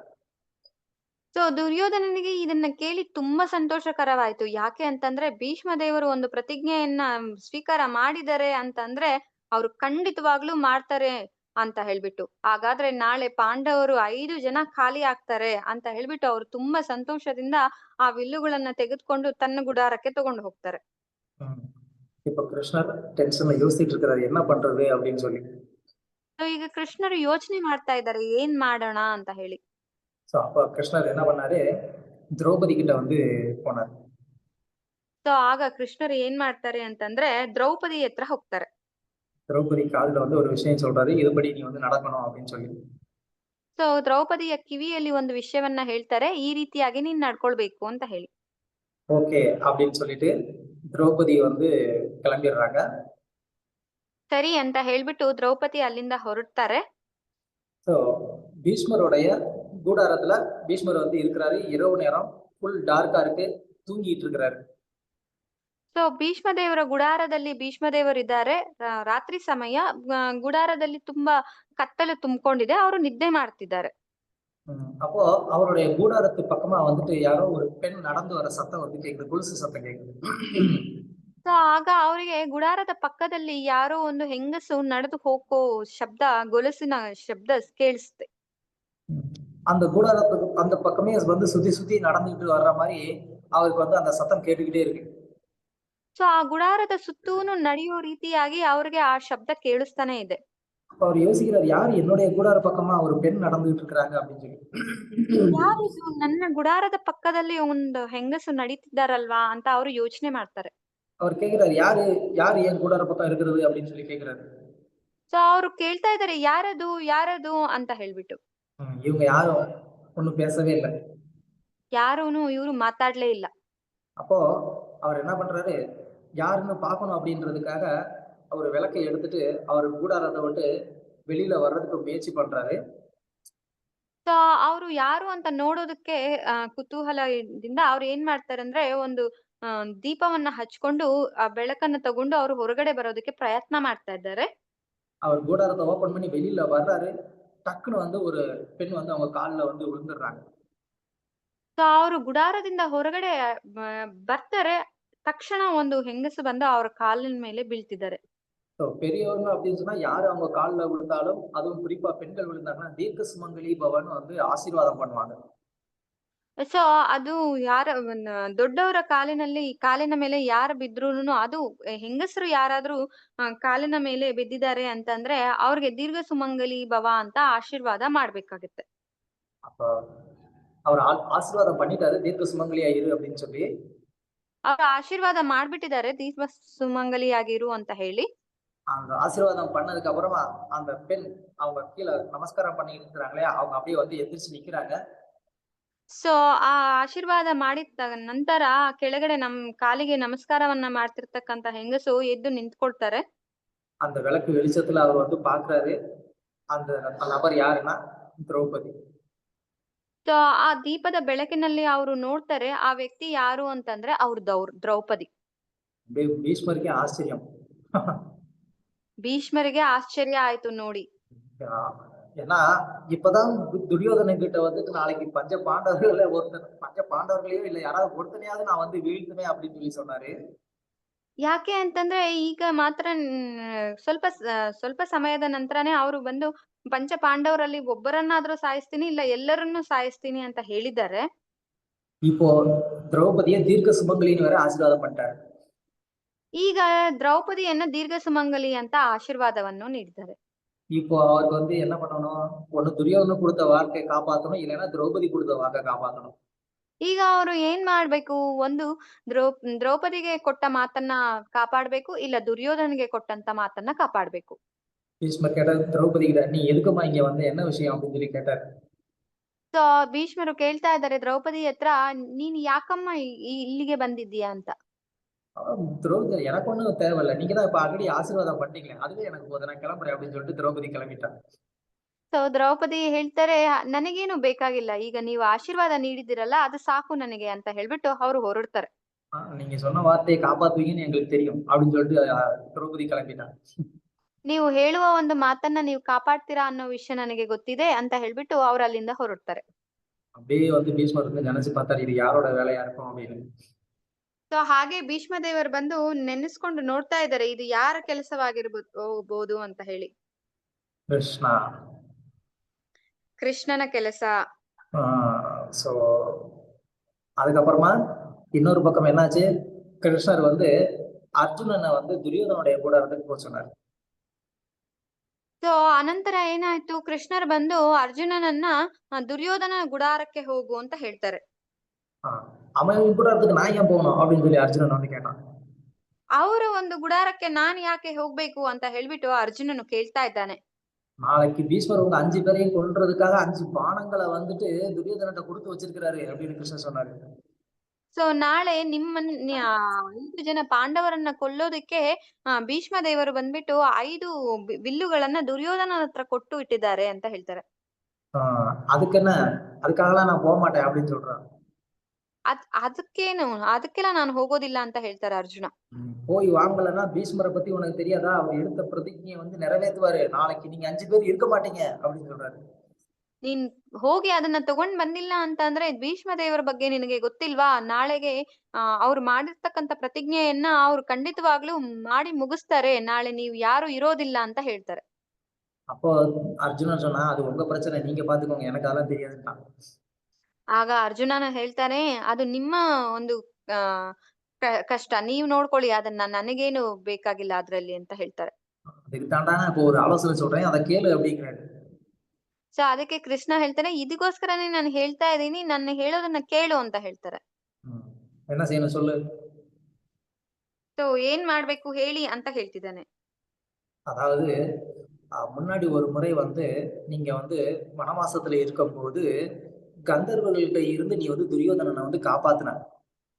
ಸೊ ಮೊದಲು ಒಂದ್ಸಲ ನೀನು ವನವಾಸವಿರ್ಬೇಕಾದ್ರೆ ಗಂಧರ್ವರ ಹತ್ರದಿಂದ ದುರ್ಯೋಧನನ್ನ ಕಾಪಾಡಿದ್ಯಾ. அப்போ துரியோதனனே உனக்கு வந்து நான் வந்து உனக்கு ஒரு வரம் கொடுக்குறேன் அப்படின்னு சொன்னான். ஞாபகம் இருக்கா உனக்கு அப்படின்னு கிருஷ்ணர் கேட்டார்.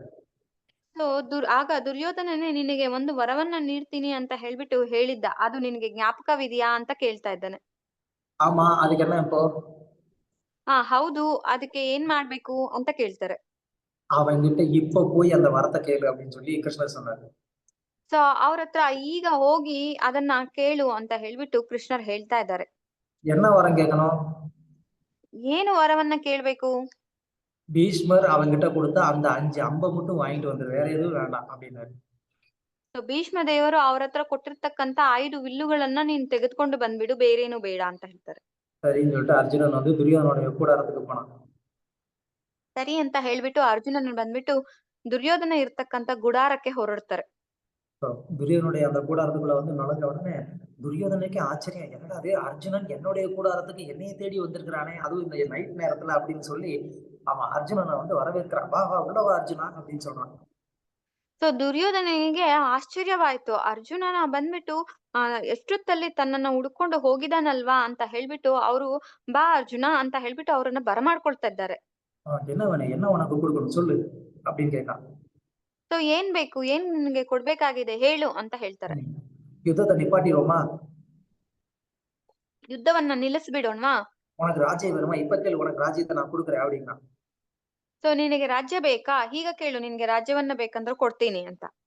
ஏன்னா அர்ஜுன் துரியோதன வந்து ராஜ்யத்தை தானம் கொடுத்ததா வந்து இருந்தானா அது அவனுக்கு கௌரவம். ஆனா அவங்க ஃபைட் பண்ணி ஜெயிச்சு எடுத்துக்கிட்டாங்கன்னா அது அவனுக்கு கௌரவம் கிடையாது. அதனால நான் இவனுக்கு இப்ப தானம் கொடுக்குறேன் அப்படின்னு கேட்கிறான். ಸೊ ಯಾಕೆ ಅಂತಂದ್ರೆ ದುರ್ಯೋಧನಿಗೆ ರಾಜ್ಯವನ್ನ ದಾನವಾಗಿ ನೀಡಿದ್ದಾನೆ ಅನ್ನೋದಾದ್ರೆ ಅದು ಅವನಿಗೆ ಗೌರವವಾಗುತ್ತೆ. ಅವರು ಯುದ್ಧದಲ್ಲಿ ಜಯ ಗಳಿಸಿ ರಾಜ್ಯವನ್ನ ಪಡ್ಕೊಂಡಿದ್ದಾರೆ ಅಂತ ಅಂದ್ರೆ ಅವ್ರಿಗೆ ಅದು ಗೌರವವಾಗಿರೋದಿಲ್ಲ. ಅದರಿಂದ ಅವ್ರು ಏನ್ ಮಾಡ್ತಿದ್ದಾರೆ, ನಿನಗೆ ರಾಜ್ಯ ಬೇಕಾ, ನಾನು ದಾನವಾಗಿ ನೀಡ್ತೀನಿ ಅಂತ ಕೇಳ್ತಿದ್ದಾರೆ. அர்ஜுனன் சொன்னா அதெல்லாம் எனக்கு தேவையில்லை, நீ முன்னாடி எனக்கு வந்து ஒரு வரம் கொடுக்குறேன்னு சொன்னீங்க, அந்த வரம் வாங்கலாம் அப்படின்னு சொல்லிதான் வந்தேன் அப்படின்னு. ಸೊ ಅರ್ಜುನ ಹೇಳ್ತಾರೆ, ನನಗೆ ಅದೆಲ್ಲ ಏನು ಬೇಕಾಗಿಲ್ಲ, ನೀನ್ ಇದಕ್ ಮುಂಚೆ ನನಗೆ ಒಂದು ವರವನ್ನ ನೀಡ್ತೀನಿ ಅಂತ ಹೇಳಿದ್ದಲ್ಲ, ಆ ವರವನ್ನ ಕೇಳೋದಕ್ಕೋಸ್ಕರ ಬಂದಿದ್ದೀನಿ ಅಂತ. துரியோதனனுக்கு வந்து பயங்கர சந்தோஷம். அர்ஜுனன் என்கிட்ட வந்து ஒரு வரம் கேட்கிறானே, சொல்லு என்ன வரம் இப்பயே கொடுக்குறேன் அப்படின்னு சொன்னான்.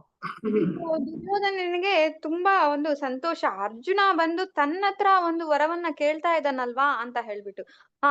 ಕೇಳು, ನಿನಗೆ ಏನ್ ವರ ಬೇಕು, ನಾನು ಈಗ್ಲೇ ಕೊಡ್ತೀನಿ ಅಂತ ಕೇಳ್ತಿದ್ದಾರೆ. பீஷ்மர் உனக்கு உங்ககிட்ட கொடுத்த அந்த 5 அம்பை மட்டும் கொடு அப்படின்னாரு. ಸೊ ಭೀಷ್ಮ ದೇವರು ನಿನ್ನ ಹತ್ರ ಕೊಟ್ಟಿರ್ತಕ್ಕಂತ 5 ವಿಲ್ಲುಗಳನ್ನ ಮಾತ್ರ ಕೊಡು ಅಂತ ಕೇಳ್ತಾರೆ, ಬಾಣಗಳು. வந்துட்டு பயங்கர ஷாக். ದುರ್ಯೋಧನನಿಗೆ ಬಂದ್ಬಿಟ್ಟು ತುಂಬಾ ಆಶ್ಚರ್ಯವಾಯ್ತು. இந்த விஷயம் எனக்கும் பீஷ்மரை தவிர வேற யாருக்குமே தெரியாது, இவனுக்கு எப்படி தெரிஞ்சது?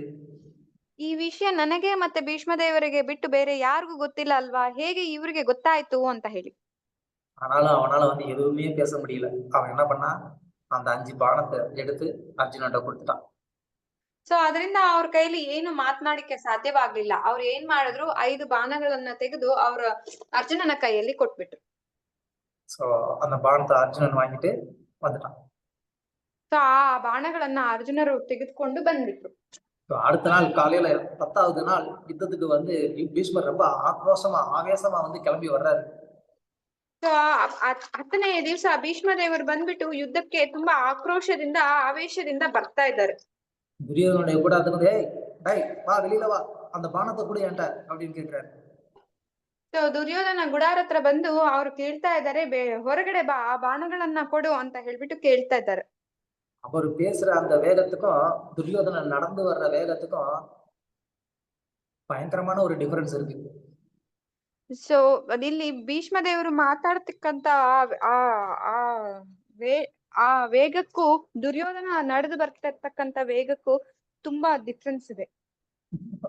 அவர் அவ்வளவு ஃபாஸ்டா பேசுறாரு, இவர் ரொம்ப சோகமா தலையை தொங்க போட்டுட்டு நடந்து வர்றான். ಅವರು ಅಷ್ಟು ವೇಗವಾಗಿ ಮಾತಾಡ್ತಾ ಇದ್ದಾರೆ, ಆದ್ರೆ ಇವರು ತುಂಬಾ ಶೋಕವಾಗಿ ತಲೆಯನ್ನ ಕೆಳಗಡೆ ಬಗ್ಗಿಸಿ ನಡ್ಕೊಂಡು ಬರ್ತಿದ್ದಾರೆ. பீஷ்மர் கேக்குற, சீக்கிரம் கூட அந்த பானத்தை கூட நான் கிளம்புறேன் அப்படின்னு சொல்லி கேக்குறாரு. ಭೀಷ್ಮ ದೇವರು ಕೇಳ್ತಾ ಇದ್ದಾರೆ, ಬೇಗ ಕೊಡು ಆ ಬಾಣಗಳನ್ನ, ನಾನು ಹೊರಡ್ತೀನಿ ಅಂತ ಹೇಳ್ಬಿಟ್ಟು. அப்போ துரியோதனன் சொன்னா, பானம் என்கிட்ட இல்ல அப்படின்னு. ಆಗ ದುರ್ಯೋಧನನ ಹೇಳ್ತಾ ಇದ್ದಾನೆ, ಬಾಣಗಳು ನನ್ನ ಹತ್ರ ಇಲ್ಲ ಅಂತ. பானம் விட்ட இல்லையா, என்ன பண்ண அப்படின்னு பீஷ்மருக்கு கோவம் வந்துருச்சு. ಸೊ ಬಾಣಗಳು ನಿನ್ನ ಹತ್ರ ಇಲ್ವಾ, ಏನ್ ಮಾಡ್ದೆ ಅಂತ ಹೇಳ್ಬಿಟ್ಟು ಭೀಷ್ಮ ದೇವರಿಗೆ ಕೋಪ ಬಂತು. துரியோதனன் பதிலுக்கா, அந்த 5 பானம் இருந்தா தான் கொல்ல முடியுமா, நீங்க எவ்வளவு பெரிய சக்திசாலி எனக்கு தெரியாது, எப்படியோ நீங்க வந்து இன்னைக்கு வந்து என்ன பண்ணணும், அட்லீஸ்ட் ஒருத்தனையாவது இன்னைக்கு நீங்க வந்து கொன்னே ஆகணும் அப்படின்னு சொல்லி துரியோதனன் பதிலுக்கு சத்தம் போடுறான். ಆ 5 ಬಾಣಗಳಿದ್ರೆ ಮಾತ್ರ ನಿಮ್ಗೆ ಕೊಲ್ಲೋದಕ್ಕೆ ಸಾಧ್ಯವಾಗತ್ತಾ, ಇಲ್ಲ ಅಂದ್ರೆ ನಿಮ್ ಕೈಲಿ ಕೊಲ್ಲೋದಕ್ಕೆ ಸಾಧ್ಯವಾಗೋದಿಲ್ವಾ, ನೀವು ಎಷ್ಟು ದೊಡ್ಡ ವೀರರು, ನೀವು ಇವತ್ತು ಏನಾದ್ರೂ ಮಾಡಿ ಒಬ್ಬನನ್ನಾದ್ರೂ ಸಾಯಿಸ್ಲೇಬೇಕು ಅಂತ ಹೇಳ್ಬಿಟ್ಟು ದುರ್ಯೋಧನ ತುಂಬಾ ಗಟ್ಟಿಯಾದ ಶಬ್ದದಲ್ಲಿ ಮಾತಾಡ್ತಿದ್ದಾರೆ. பீஷ்மர் அங்கிருந்து கோச்சிட்டு யுத்த களத்துக்கு போயிடுறாரு. ಸೊ ಭೀಷ್ಮ ದೇವರು ಅಲ್ಲಿಂದ ಕೋಪ ಮಾಡ್ಕೊಂಡು ಯುದ್ಧ ಭೂಮಿಗೆ ಹೊರಟಿದ್ದಾರೆ. அன்னைக்கு யுத்தம் வந்து யாருமே அவங்களுடைய வாழ்க்கையில ஒரு யுத்தம்னா எப்படி இருக்குன்னு பார்க்காத ஒரு யுத்தம், அந்த மாதிரியான ஒரு யுத்தத்தை பீஷ்மர் வந்து பண்றாரு. ಸೊ ಅವತ್ತಿನ ದಿವಸ ಭೀಷ್ಮ ದೇವರು ಬಂದು ಅವರ ಜೀವನದಲ್ಲೇ ಬೇರೆ ಯಾರು ನೋಡಕ್ಕೆ ಸಾಧ್ಯವಾಗದಿರ್ತಕ್ಕಂತ ಒಂದು ಯುದ್ಧವನ್ನ ಮಾಡ್ತಾರೆ. பீஷ்மர் தனி ஒருத்தரா வந்து 1,00,000 பேரை வந்து கொல்றாரு. ಭೀಷ್ಮ ದೇವರು ಬಂದು ತನಿಯಾಗಿ ಒಬ್ಬ ವ್ಯಕ್ತಿಯೇ 1,00,000 ಸೈನ್ಯವನ್ನ ಕೊಲ್ತಾರೆ. அங்க வந்து பீஷ்மர் சண்டை போடுறாரா, இல்லைன்னா சிவபெருமான் அங்க வந்துட்டு ருத்ர தாண்டவம் ஆடிட்டு இருக்கிறாரான்னு யாருக்கும் கண்டுபிடிக்க முடியாத அளவுக்கு வந்துட்டு அங்க ஒரு கோர யுத்தம் நடந்துட்டு இருக்கு. ಸೊ ಅಲ್ಲಿ ಭೀಷ್ಮ ದೇವರು ಯುದ್ಧ ಮಾಡ್ತಾ ಇದ್ದಾರಾ ಅಥವಾ ಶಿವ ಪರಮಾತ್ಮ ಬಂದು ಅಲ್ಲಿ ರುದ್ರ ತಾಂಡವವಾಡ್ತಾ ಇದ್ದಾರಾ ಅನ್ನೋರಿ ಅದು ಗೊತ್ತಾಗ್ದಿರೋಂತ ರೀತಿಯಲ್ಲಿ ಎಲ್ಲರೂ ನೋಡ್ತಾ ಇದ್ದಾರೆ. வானத்துல யாருமே சூரியனை பார்க்கவே முடியல. ಈ ಬಾಣದ ಆಕಾಶದಲ್ಲಿ ಯಾರೂನು ಸೂರ್ಯನನ್ನ ನೋಡೋದಕ್ಕೆ ಸಾಧ್ಯವೇ ಆಗ್ಲಿಲ್ಲ. வானம் முழுவதும் அம்பு மலையா வந்து பொழிஞ்சுக்கிட்டு இருக்கு. ಆಕಾಶ ಪೂರ್ತಿನೂ ಬಾಣಗಳಿಂದ ತುಂಬಿದೆ. அவர் ஃபுல் டார்கெட் வந்து அர்ஜுனன் தான். அர்ஜுனனை போட்டு தாக்குன்னு தாக்குறாரு. ಸೊ ಅವ್ರ ಅಂದಿನ ಗುರಿ ಬಂದು ಅರ್ಜುನ ಮಾತ್ರ. ಅರ್ಜುನನನ್ನ ಹೇಗಾದ್ರೂ ಮಾಡಿ ಸಾಯಿಸ್ಬೇಕು ಅಂತ ಬರ್ತಿದ್ದಾರೆ. அர்ஜுனனும் ஆல்மோஸ்ட் வந்துட்டு அவன் வந்து ஒரு எதுவுமே பண்ண முடியாத ஒரு நிலையில, ஒரு ஃபெயிண்ட் ஆகக்கூடிய ஒரு நிலைமைக்கு போயிடலாம். ಸೊ ಅರ್ಜುನ ಬಂದ್ಬಿಟ್ಟು ಒಂದು ಯಾವ್ದು ಮಾಡೋ ಸ್ಥಿತಿಯಲ್ಲಿ ಇಲ್ಲ, ಆ ಒಂದು ಸ್ಥಿತಿಗೆ ತಲುಪಿರ್ತಾರೆ. அதை பார்த்து கிருஷ்ணருக்கு கோவம் வந்துச்சு. இதுக்கு மேல விட்டா இவனை காப்பாற்ற முடியாது அப்படின்னு சொல்லிட்டு கிருஷ்ணர் என்ன பண்ணாரு, ரதத்துல இருந்து குதிச்சாரு. ಸೊ ಇದನ್ನ ನೋಡಿ ಕೃಷ್ಣನಿಗೆ ಕೋಪ ಬಂದಿದೆ. ಇದರಿಂದ ಮೇಲೆ ಬಿಟ್ರೆ ಏನು ಮಾಡೋದಕ್ ಆಗೋದಿಲ್ಲ ಅಂತ ಹೇಳ್ಬಿಟ್ಟು ಕೃಷ್ಣ ರಥದಿಂದ ಕೆಳಗಡೆ ಇಳಿತಾರೆ. அங்க கீழே கடந்த ஒரு உடைஞ்ச ரதத்தோடைய வீல் எடுத்தாரு. ಸೊ ಅಲ್ಲಿ ಕೆಳಗಡೆ ಇರ್ತಕ್ಕಂತ ಒಂದು ರಥದ ಚಕ್ರವನ್ನ ತೆಗೆದುಕೊಳ್ತಾರೆ. இந்த கிழவனுடைய ஆட்டத்தை இன்னைக்கு நான் முடிக்கிறேன் அப்படின்னு சொல்லிட்டு அந்த சக்கரத்தை எடுத்துட்டு பீஷ்மரை நோக்கி ஓடினாரு. ಸೊ ಕೃಷ್ಣರ್ ಏನ್ ಮಾಡ್ತಾರೆ, ಈ ಮುದುಕನ ಆಟವನ್ನ ಇವತ್ತು ನಿಲ್ಲಿಸ್ತೀನಿ ನಾನು ಅಂತ ಹೇಳ್ಬಿಟ್ಟು ಕೃಷ್ಣ ಏನ್ ಮಾಡ್ತಾರೆ, ಆ ಚಕ್ರವನ್ನ ತೆಗೆದುಕೊಂಡು ಓಡ್ತಿದ್ದಾರೆ. அவர் ஓடுன அந்த வேகத்துல வந்து ஏதோ யுத்த காலத்துக்குள்ள ஒரு சூறாவளி காற்று புகுந்த மாதிரி வந்துட்டு அங்க வெறும் ஒரு புழுதி மண்டலமா வந்து தெரியுது. ಸೊ ಅವರು ಓಡ್ತಿರ್ತಕ್ಕಂತ ವೇಗ ಎಷ್ಟರ ಮಟ್ಟಿಗೆ ಇದೆ ಅಂತಂದ್ರೆ ಯುದ್ಧದಲ್ಲಿ ಯಾವ್ದೋ ಒಂದು ಸುಂಟರಗಾಳಿ ಬಂದಿರೋ ರೀತಿಯಾಗಿ ಕಾಣಿಸ್ತಾ ಇದೆ. பீஷ்மர் அதை பார்த்து, ஆஹா இன்னைக்கு நான் கிருஷ்ணரோட கையால நான் வந்து எனக்கு மரணம் கிடைக்க போகுதா அப்படின்னு சொல்லிட்டு பீஷ்மர் என்ன பண்ணாரு, வில்லு அம்பு கீழே போட்டு அவர் வந்து வெடி அடிக்கிறாரு. வா கிருஷ்ணா என்னை அடி அப்படின்னு சொல்லிட்டு. ಸೊ ಭೀಷ್ಮ ದೇವರು ಇದನ್ನ ನೋಡಿ ನನಗೆ ಇವತ್ತು ಕೃಷ್ಣನ ಕೈಯಿಂದ ಸಾವು ಸಿಗುತ್ತೆ ಅಂತ ಹೇಳ್ಬಿಟ್ಟು ಅವರ ಕೈಯಲ್ಲಿ ಇರ್ತಕ್ಕಂತ ವಿಲ್ಲು ಅಂಬನ್ನ ಪಕ್ಕಕ್ಕೆ ಇಟ್ಟು ಅವರು ಕಾಯ್ತಾ ಇದ್ದಾರೆ, ಬಾ ಕೃಷ್ಣ ಅಂತ ಹೇಳಿ. அர்ஜுனன் கிருஷ்ணருடைய காலை புடிச்சுக்கிட்டே தான் இருக்கிறான். அப்ப கூட கிருஷ்ணர் அவ்வளவு வேகமா ஓடி வந்துட்டு இருக்கிறாரு. ಅರ್ಜುನ ಬಂದು ಕೃಷ್ಣನ ಕಾಲನ್ನ ಹಿಡ್ಕೊಂಡೇ ಇದ್ದಾರೆ, ಆದ್ರೂ ಸಹ ಕೃಷ್ಣ ಅಷ್ಟು ವೇಗವಾಗಿ ಬರ್ತಾ ಇದ್ದಾರೆ. அது எப்படின்னா, நம்ம வந்து இந்த விவசாய நிலத்தை வந்து உழுவாங்க, கலப்பையை வச்சு உழுவாங்க தெரியுமா? புரியுதா நான் என்ன சொல்றேன்னு? புரியுது பிரபு. உழுவாங்க உங்களுக்கு கலப்பை வச்சு விடுவாங்க. கலப்பை வச்சு விடுவாங்க. ஓகே, உங்களுக்கு புரியுது, இவங்களுக்கு புரியல. கலப்பன்னா ஹல் ப்ளோ, நிலத்தை வந்து உழுவாங்க இல்லையா? ஏர் ஏர் பலராமரை வச்சிருப்பாரு பிரபு. அதேதான். கலப்பை கலப்பை பிரபுஜி, கலப்பை.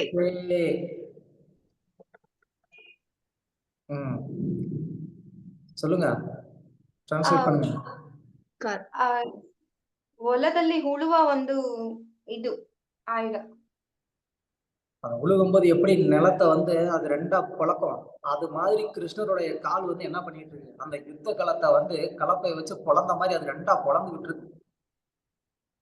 ಸೊ ಈಗ ಆ ಹೊಲದಲ್ಲಿ ಉಳುವಾಗ ಅದು ಭೂಮಿ ಹೇಗೆ ಎರಡಾಗಿ ವಿಭಾಗವಾಗುತ್ತೋ ಆ ರೀತಿಯಾಗಿ ಯುದ್ಧ ಭೂಮಿಯಲ್ಲಿ ಕೃಷ್ಣರು ಬಂದು ಬರ್ತಿದ್ದಾರೆ.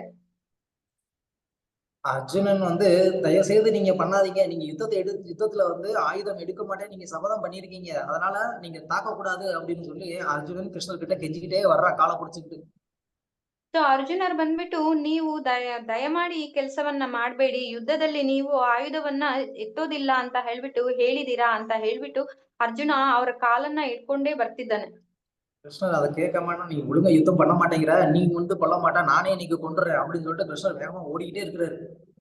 ಸೊ ನೀನು ಸರಿಯಾಗಿ ಯುದ್ಧವನ್ನ ಮಾಡ್ತಾ ಇಲ್ಲ, ನೀನು ಯಾರನ್ನು ಕೊಲ್ತಾ ಇಲ್ಲ, ಅದಕ್ಕೆ ನಾನೇ ಕೊಂದು ಬಿಡ್ತೀನಿ ಅಂತ ಹೇಳ್ಬಿಟ್ಟು ಕೃಷ್ಣ ವೇಗವಾಗಿ ಹೋಗ್ತಾ ಇದ್ದಾರೆ. கிருஷ்ணர் ஓடுறாரு கிட்ட வந்து பீஷ்மர் கிட்ட வந்துட்டாரு. ಸೊ ಕೃಷ್ಣ ಓಡಿ ಓಡಿ ಓಡಿ ಭೀಷ್ಮ ದೇವರ ಹತ್ರ ಬಂದಿದ್ದಾರೆ.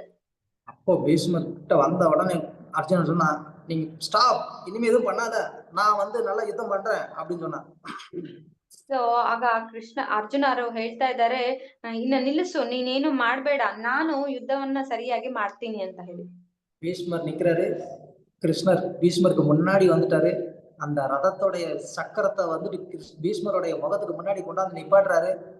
அங்க வந்து அர்ஜுனன் சொன்னா, ஸ்டாப், நான் நல்லா யுத்தம் பண்றேன் அப்படின்னு. கிருஷ்ணர் அந்த இடத்துல வந்து ஸ்டாப் பண்ணிட்டாரு, ஓகே அப்படின்னு சொல்லி. ಸೊ ಕೃಷ್ಣರು ಬಂದಿದ್ದಾರೆ, ಭೀಷ್ಮ ದೇವನ ಮುಂದೆ ಮುಖದ ಹತ್ರ ತಗೊಂಡ್ ಬಂದಿದ್ದಾರೆ ರಥದ ಒಂದು ಚಕ್ರವನ್ನ. ಅಲ್ಲಿ ಬಂದು ಅರ್ಜುನ ಹೇಳ್ತಾ ಇದ್ದಾನೆ, ಇಲ್ಲಿಗೆ ನಿಲ್ಲಿಸಿ, ನಾನು ಯುದ್ಧವನ್ನ ಸರಿಯಾಗಿ ಮಾಡ್ತೀನಿ ಅಂತ ಹೇಳಿ. சோ கிருஷ்ணர் இங்க பீஷ்மருடைய வார்த்தையும் காப்பாத்திட்டாரு, அர்ஜுனனையும் காப்பாத்திட்டாரு. ಸೊ ಇಲ್ಲಿ ಕೃಷ್ಣರು ಭೀಷ್ಮ ದೇವರ ಒಂದು ವಾರ್ತೆಯನ್ನು ಸಹ ಕಾಪಾಡಿದ್ದಾರೆ, ಅರ್ಜುನನನ್ನು ಕಾಪಾಡಿದ್ದಾರೆ. ஆனா அவருடைய வார்த்தையை வந்துட்டு காத்துல விட்டுட்டாரு. ಆದ್ರೆ ಅವ್ರು ಕೊಟ್ಟಂತ ಒಂದು ಮಾತನ್ನ ಅವ್ರ ಗಾಳಿಯಲ್ಲಿ ಬಿಟ್ಬಿಟ್ಟಿದ್ದಾರೆ. நான் யுத்தத்துல வந்து ஆயுதத்தை எடுக்க மாட்டேன்னு சொன்னாரு, ஆனா அவர் ஆயுதத்தை எடுத்துட்டாரு. ಯುದ್ಧದಲ್ಲಿ ಆಯುಧವನ್ನ ಎತ್ತೋದಿಲ್ಲ ಅಂತ ಹೇಳಿ ಕೃಷ್ಣ ಮಾತನ್ನ ಕೊಟ್ಟಿರ್ತಾರೆ, ಆದ್ರೆ ಅವರು ಆಯುಧವನ್ನ ಎತ್ತುತ್ತಾರೆ. பகவானுக்கு வந்து சத்தியவிரதான்னு ஒரு பேர் இருக்கு. ಭಗವಂತನಿಗೆ ಶಕ್ತಿವ್ರತ ಅಂತ ಹೇಳಿ ಒಂದು ಹೆಸರಿದೆ. அப்படின்னா அவர் வந்து பொய்யே பேசாதவர்னு அர்த்தம். ಹಾಗಂತ ಹೇಳಿದ್ರೆ ಅವರು ಸುಳ್ಳೇ ಮಾತಾಡೋದಿಲ್ಲ ಅಂತ ಹೇಳಿ ಅರ್ಥ. இல்ல, அவருடைய வார்த்தை என்னைக்கும் பொய்யாகாதுன்னு அர்த்தம். ಹಾಗಂತ ಹೇಳಿದ್ರೆ ಅವರ ಮಾತಾಡ್ತಕ್ಕಂತ ಮಾತುಗಳು ಯಾವಾಗ್ಲೂ ಸುಳ್ಳು ಆಗೋದಿಲ್ಲ ಅಂತ ಅರ್ಥ. ஆனா இங்க வந்து என்ன ஆச்சு, அவர் சொன்னது பொய்யாயிருச்சு. ಆದ್ರೆ ಇಲ್ಲಿ ಏನಾಯ್ತು, ಅವರು ಹೇಳಿದ ಮಾತು ಸುಳ್ಳಾಯ್ತು. அத நினைச்சுதான் பரீட்சித் மகாராஜர் வந்து கண்கள்ல கண்ணீர் பெருக்கிறாரு. பகவான் தன்னுடைய வார்த்தை பொய்யானா கூட பரவாயில்ல, ஆனா என்னுடைய பக்தனுடைய வார்த்தை பொய்யாக கூடாதுங்கிறதுக்காக இந்த மாதிரி ஒரு லீலை பண்ணாரே அப்படின்னு சொல்லி பரீட்சித் வந்து கண்கள்ல கண்ணீர் நிரம்ப வந்து பகவானை நினைச்சு பாக்குறாரு. ಸೊ ಇದನ್ನ ಕೇಳಿಸ್ಕೊಂಡೆ ಪರೀಕ್ಷಿತ್ ಮಹಾರಾಜರಿಗೆ ಕಣ್ಣಲ್ಲಿ ಧಾರೆಯಾಗಿ ನೀರು ಹರಿತಾ ಇದೆ. ಯಾಕೆ ಅಂದ್ರೆ ಭಗವಂತ ಬಂದು ಅವ್ರ ಮಾತು ಸುಳ್ಳಾದ್ರೂ ಪರವಾಗಿಲ್ಲ, ತನ್ನ ಭಕ್ತರು ಹೇಳಿರ್ತಕ್ಕಂತ ಮಾತು ಸುಳ್ಳಾಗ್ಬಾರ್ದು ಅಂತ ಹೇಳಿ ಭಕ್ತರಿಗೋಸ್ಕರ ಇಷ್ಟೆಲ್ಲಾ ಮಾಡ್ತಿದ್ದಾರಲ್ವಾ ಅಂತ ಹೇಳಿ. அதனாலதான் இந்த மாதிரி பக்தர்களுக்காக பகவான் எதுவும் செய்ய தயாரா இருக்கிறாருங்கிறத வந்து கேட்கும் போது அந்த ஆத்மாக்கு வந்துட்டு சுப்ரசீததி, பூரண திருப்தி வந்து கிடைக்குது. ಸೊ ಈ ರೀತಿಯಾಗಿ ಭಗವಂತ ತನ್ನ ಭಕ್ತರಿಗೋಸ್ಕರ ಏನ್ ಬೇಕಾದ್ರೂ ಮಾಡ್ತಾರೆ ಅನ್ನುವ ವಿಷಯವನ್ನ ಕೇಳ್ಬೇಕಾದ್ರೆ ಆ ಆತ್ಮಗೆ ಬಂದ್ಬಿಟ್ಟು ಪೂರ್ಣ ಸಂತೃಪ್ತಿ ಸಿಗುತ್ತೆ. ஏன்னா இந்த பௌதிக உலகத்துல நமக்கு உண்மையா அன்பு செலுத்தக்கூடியவர்களோ இல்லைன்னா நமக்காக எது வேணா பண்ணக்கூடியவர்களோ யாருமே கிடையாது. ಯಾಕೆ ಅಂತಂದ್ರೆ ಈ ಭೌತಿಕ ಪ್ರಪಂಚದಲ್ಲಿ ನಮಗೆ ನಿಜವಾಗ್ಲೂ ಪ್ರೀತಿಯನ್ನ ತೋರಿಸುವವರಾಗ್ಲಿ, ಇಲ್ಲ ನಮಗೋಸ್ಕರ ಏನಾದ್ರೂ ಮಾಡ್ತಕ್ಕಂಥವ್ರಾಗ್ಲಿ ಯಾರು ಇಲ್ಲ. நமக்கு ஏதாவது ஒரு பிரச்சனைனா எப்போதும் நம்ம கூட இருக்கிறதுக்குன்னு யாராவது ஒருத்தவங்க இருக்கிறாங்களா? ಸೊ ನಮಗೆ ಏನಾದ್ರೂ ಒಂದು ಕಷ್ಟ ಬಂದಿದೆ ಅಂತಂದ್ರೆ ಯಾವಾಗ್ಲೂ ನಿನ್ನ ಜೊತೆ ನಾನು ಇರ್ತೀನಿ ಅಂತ ಹೇಳ್ತಕ್ಕಂಥವ್ರು ಯಾರಾದ್ರೂ ಇದ್ದಾರಾ? சோ அதனாலதான் பகவானை பத்தின கதைகளை கேட்கும்போது ஆத்மாக்கு ஏன் அந்த பூர்ண திருப்தி ஏற்படுது அப்படின்னா, ಅದರಿಂದ ಭಗವಂತನ ಕಥೆಗಳನ್ನ ಕೇಳ್ಬೇಕಾದ್ರೆ ಆತ್ಮಕ್ಕೆ ಯಾಕೆ ಅಷ್ಟೊಂದು ಪೂರ್ಣ ತೃಪ್ತಿ ಸಿಗುತ್ತೆ ಅಂತಂದ್ರೆ, ஏன்னா பகவானோட ஆத்மாக்கு இருக்கக்கூடிய அந்த பழைய அந்த உறவானது திரும்ப வந்து ஞாபகப்படுத்தப்படுது. ಯಾಕೆ ಅಂತಂದ್ರೆ ಭಗವಂತನ ಜೊತೆ ಆತ್ಮಕ್ಕೆ ಇರ್ತಕ್ಕಂತ ಒಂದು ಹಳೆಯ ಸಂಬಂಧವನ್ನ ಜ್ಞಾಪಕ ಮಾಡುತ್ತೆ. அதுக்கு மேல அந்த பகவான் எனக்காக என்னெல்லாம் பண்றதுக்கு தயாரா இருக்கிறாரு அப்படின்னு அந்த ஆத்மா நினைக்கும் போது அந்த ஆத்மாவுக்கு பயங்கரமான ஒரு ஆனந்தம், திருப்தி வந்து கிடைக்குது. ಅದು ಇಲ್ಲದೆ ಭಗವಂತ ತನಗೋಸ್ಕರ ಏನೆಲ್ಲಾನ ಮಾಡೋದಕ್ಕೆ ಏನಾದ್ರೂ ಮಾಡೋದಕ್ಕೆ ರೆಡಿ ಇದ್ದಾರೆ ಅನ್ನೋ ವಿಷಯವನ್ನ ತಿಳ್ಕೊಳ್ಬೇಕಾದ್ರೆ ಆತ್ಮಕ್ಕೆ ತುಂಬಾ ತೃಪ್ತಿ ಆಗುತ್ತೆ. அதனாலதான் பகவானை பத்தின அந்த கதைகள் மனித சமுதாயத்துக்கு மிக மிக ஆனந்தத்தை கொடுக்கக்கூடியது அப்படின்னு வந்து இங்க சூத்த கோஸ்வாமி வந்து சொல்றாரு.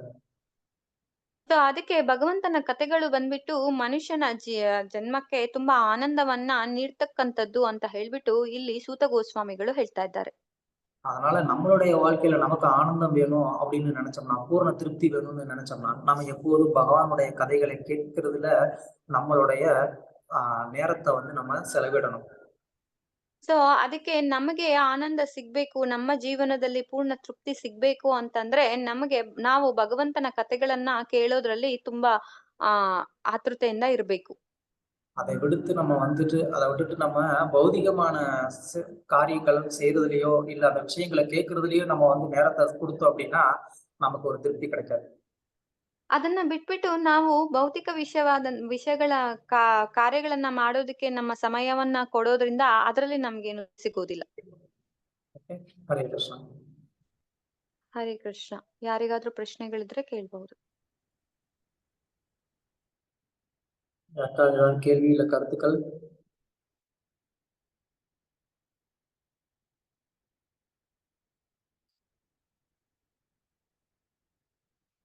ஹரே கிருஷ்ண பிரபுஜி. பிரபுஜி, இப்போ நீங்க எங்களை பக்தர்கள்னு சொல்றீங்க, ஆனா நாங்க பண்றது பக்தியானே எங்களுக்கு தெரியல. என்னை பொறுத்த வரைக்கும் சொல்றேன் பிரபு, அவ்வளவு கலங்கம் இருக்குது. சாதனா பக்தி தான் நாங்க இப்ப ஆரம்பிச்சிருக்கோம். சோ எங்களுக்கு இந்த மாதிரி ஒரு பிரச்சனை வரும்போது கிருஷ்ண பகவான் வருவாரா?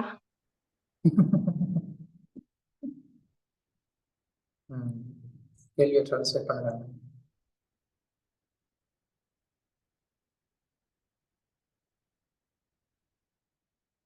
கேள்வியை ட்ரான்ஸ்லேட் பண்ணுங்க.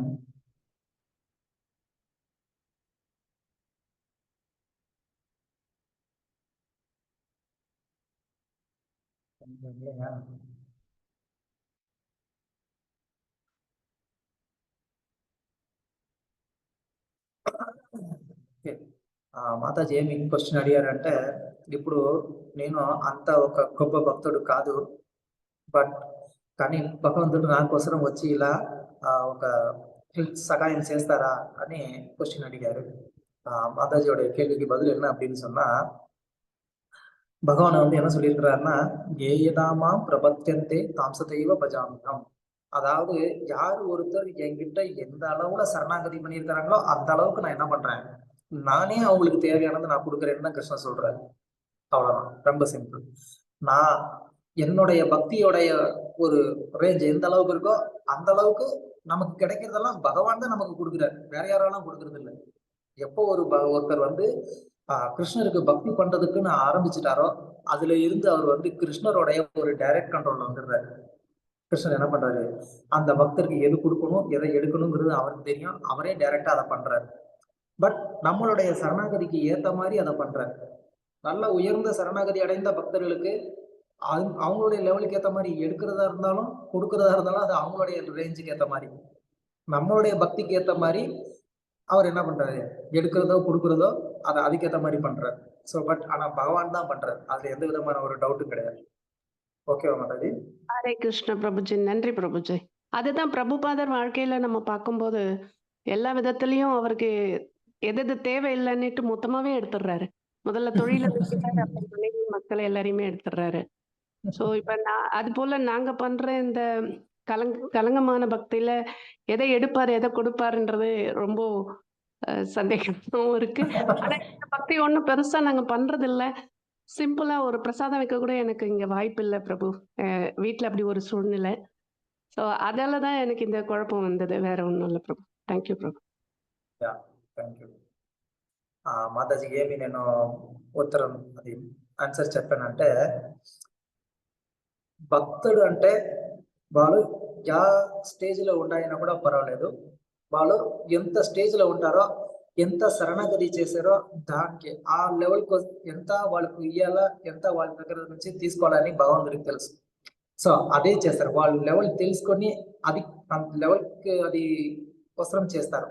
అది ఎక్కువ ఏమి ఇచ్చేస్తలేదు.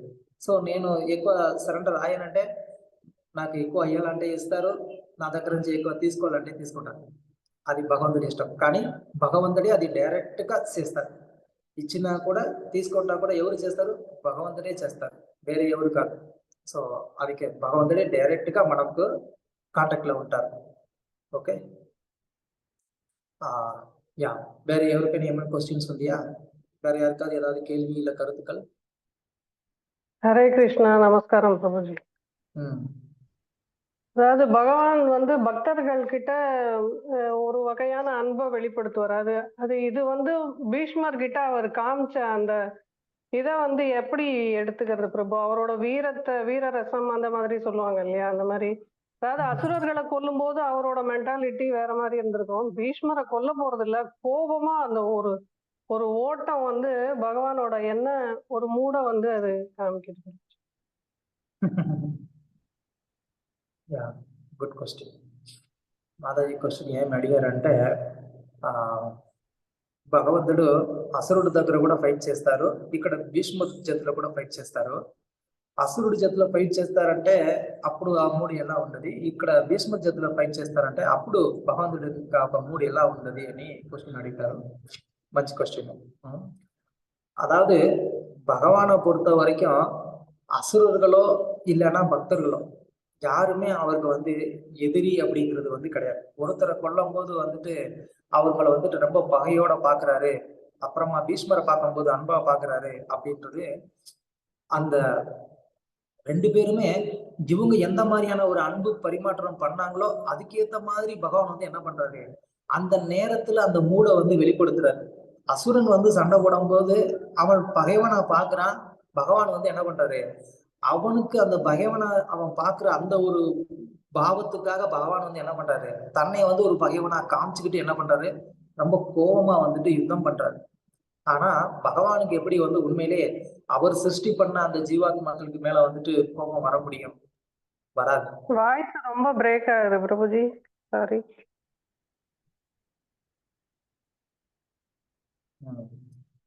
ஓகே, பகவான் வந்து தான் சிருஷ்டி பண்ண அந்த ஜீவாத்மாக்களுக்கு மேலேயே அவர்னால வந்து என்ன பண்ண முடியாது, அந்த ஒரு பகையை அவர்னால வந்து காமிக்க முடியாது. ஆனா அந்த ஜீவாத்மா பகவானை பகைவனா பார்த்து அவன் யுத்தம் பண்றதுனால பகவான் என்ன பண்றாரு, அவனுக்கு அந்த பகைவன் மாதிரியான அந்த ஒரு பாவத்துல அவர் வந்து அங்க தோன்றாரே தவிர உண்மையிலே ஜீவாத்மாக்களுக்கு மேல பகை கிடையாது. இங்க பீஷ்மர் கிட்ட வந்து அவர் கோபப்படுறாரு அப்படின்னு சொன்னா, இங்க இந்த இரண்டு பக்தர்களுக்கு இடையில நடக்கக்கூடிய அந்த ஒரு போர், அப்புறமா பீஷ்மருடைய அந்த வீரரசம் அதை வந்து அனுபவிக்கிறதுக்காக பகவான் வந்து என்ன பண்றாரு, அவர் அதை வந்து ஏத்துக்கிறாரு. அவரும் கோபப்படுற மாதிரி வந்து நடந்துக்கிறாரு. இன்னொன்னு என்ன அப்படின்னா, அர்ஜுனனுக்கு வந்துட்டு திரும்ப அவன் வந்து ஒரு நல்ல ஒரு கோபத்தோட வந்து யுத்தம் பண்ணணும்.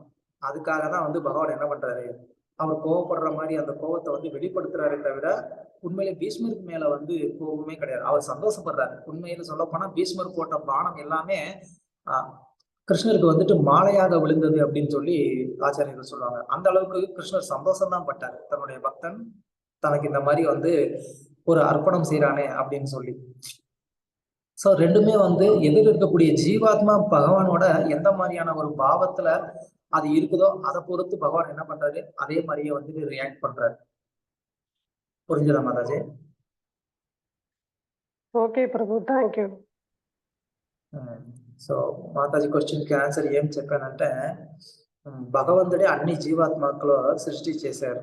సో ఒకరి పైన భగవంతుడికి కోపం వచ్చింది, ఒకరి పైన భగవంతుడికి ప్రేమం వచ్చింది అని ఏమీ లేదు. ఎందుకంటే అందరూ భగవంతుడే సృష్టి చేశారు కదా. సో అందుకే భగవంతుడు అందరిపైన ప్రేమగా ఉండారు.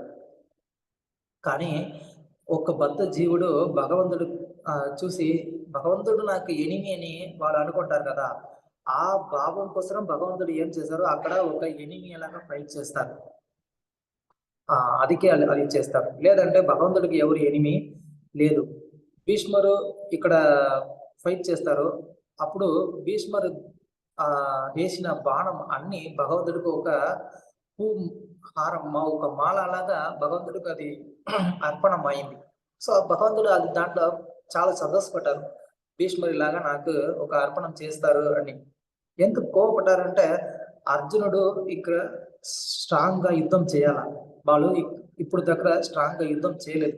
సో అర్జునుడికి ఆ కోపం రావాలా, అది కోసమే ఇక్కడ భగవంతుడికి కోపం వచ్చింది. లేదంటే భగవంతుడికి భీష్మ పైన ఏమి కోపం లేదు. అక్కడ రెండు భక్తుడు మధ్యంలో ఆ వీర రసం అనేది అది భగవంతుడు ఎంజాయ్ చేస్తాడు, వేరే ఏమీ అక్కడ లేదు. ఓకే, హరే కృష్ణ. వేరే யாருக்காவது கேள்வி இல்ல கருத்துக்கள்? வேற யாருக்கான ஏதாவது क्वेश्चंस ఉందియా?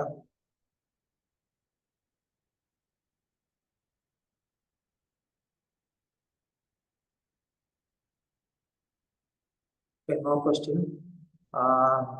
ஸோ நேத்து நித்தாய் பிரிய மாதாஜி அப்படின்னு ஒரு மாதாஜி அவங்க வந்து ஒரு பாகவதம் செட்டு வந்து டிஸ்ட்ரிபியூட் பண்ணியிருக்கிறாங்க.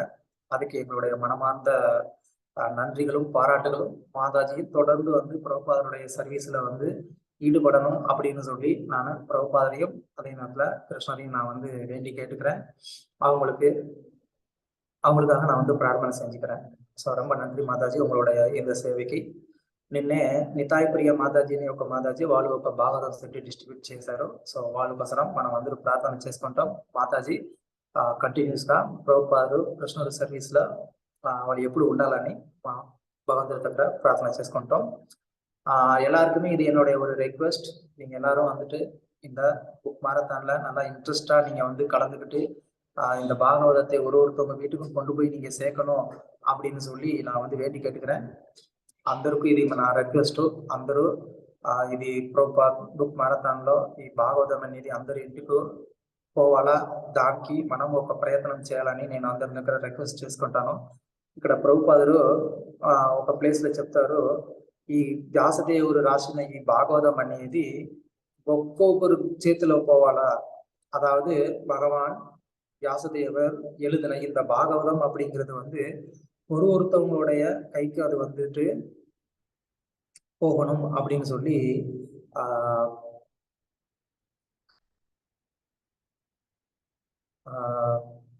இங்க பிரபுபாதர் வந்து சொல்றார். பிரபுபாதர் வந்து ஒரு கோட் வந்து சொல்றார், சர்வாத்ம ஸ்நாபனம் பரம் விஜயதே ஸ்ரீகிருஷ்ண சங்கீர்த்தனம். அதாவது ஸ்ரீகிருஷ்ண சங்கீர்த்தனத்துக்கு பரம விஜயம் ஏற்படணும் அப்படின்னு வந்து சொல்றாரு. அது எப்படி ஏற்படும்? சங்கீர்த்தனம் அப்படின்னு சொன்னா புக் டிஸ்ட்ரிபியூஷன். ஸோ அந்த புக் டிஸ்ட்ரிபியூஷன் மூலமா தான் இந்த சங்கீர்த்தனத்துக்கு ஒரு விஜயம், ஒரு வெற்றி அப்படிங்கிறது வந்து ஏற்படும். பரம் விஜயதே ஸ்ரீகிருஷ்ణ సంకీర్తనం అంటే విజయం సంకీర్తనంకి విజయం అని చెప్తారు. సంకీర్తనంకి విజయం ఎలా దొరుకుతుంది? సంకీర్తనంకు విజయం ఎలా దొరుకుతుంది అంటే, సంకీర్తనం అంటే బుక్ డిస్ట్రిబ్యూషన్. ఈ బుక్ డిస్ట్రిబ్యూషన్ ఎంత బాగా నడుస్తుందో అంత భగవంతుడికి అది విజయం దొరుకుతుంది అని ఇక్కడ ప్రభుపాదరు చెప్తారు. ఆ బుక్ డిస్ట్రిబ్యూషన్ అనేది శ్రీమద్ భాగవతం. శ్రీమద్ భాగవతం అనేది ఒక్కొక్కరు ఇంటికి పోవాలా, అక్కడ ఒక్కొక్కరు భగవంతుడి గురించిన ఇలాగా విషయంలో అందరూ మాట్లాడి వాళ్ళు కూడా భక్తులు ఆవాలని ప్రభుపాదులు ఇక్కడ చెప్తారు. ஸோ ஒவ்வொருத்தருடைய வீட்டுக்கு இந்த மாதிரி பாகவதம் போச்சு அப்படின்னு சொன்னா ஒவ்வொருத்தவங்களும் இப்ப நம்ம வந்து பகவானுடைய கதைகளை வந்து நம்ம பேசி நம்ம எல்லாம் கேட்டு ஆனந்தப்பட்ட மாதிரி எல்லாருமே வந்து என்ன பண்ணுவாங்க, பகவானுடைய கதைகளை கேட்டு படிச்சு அவங்களும் வந்து ஆனந்தப்படுவாங்க. அதுக்குதான் நம்ம வந்து இந்த ஒரு முயற்சி பண்ணணும்னு சொல்லி எல்லாருக்கிட்டையும் நம்ம வந்து ரெக்வஸ்ட் பண்ணி கேட்கறது. సో మళ్ళీ నేను అందరి దగ్గర రిక్వెస్ట్ చేస్తాను, అందరూ இதுக்கு பிரயத்தனம் చేయండి అని எல்லாருக்கிட்டையும் நான் திரும்ப கேட்டுக்கிறேன். நீங்க வந்து இதுக்கு பிரயத்தனம் பண்ணுங்க அப்படின்னு சொல்லி. Hare Krishna. Thank you very much. நாளைக்கு நம்ம சந்திக்கலாம். நாளைக்கு மோக்ஷர ஏகாதசி, நல்ல ஒரு நாள், பகவானுக்கு உகந்த நாள். எல்லாரும் இந்த மோக்ஷ ஏகாதசிய நல்லபடியா வந்து பக்தியில வந்து நீங்க கழிச்சு அதை பயன்படுத்தி அதிகமா ஜபம் செய்து பகவத்கீதை பாகவதம்லாம் வந்து படிச்சு உங்களுடைய வாழ்க்கையை இன்னும் நீங்க மேலும் வெற்றியுடையதா ஆக்கணும்னு சொல்லி எல்லாருக்கிட்டையும் நான் வந்து கேட்டுக்கிறேன். பகவான்கிட்டையும் நான் அதுக்காக பிரார்த்தனை செஞ்சுக்கிறேன். ஹரே கிருஷ்ணா. தேங்க்யூ. தேங்க்யூ பிரபுஜி. நமஸ்காரம் பிரபுஜி.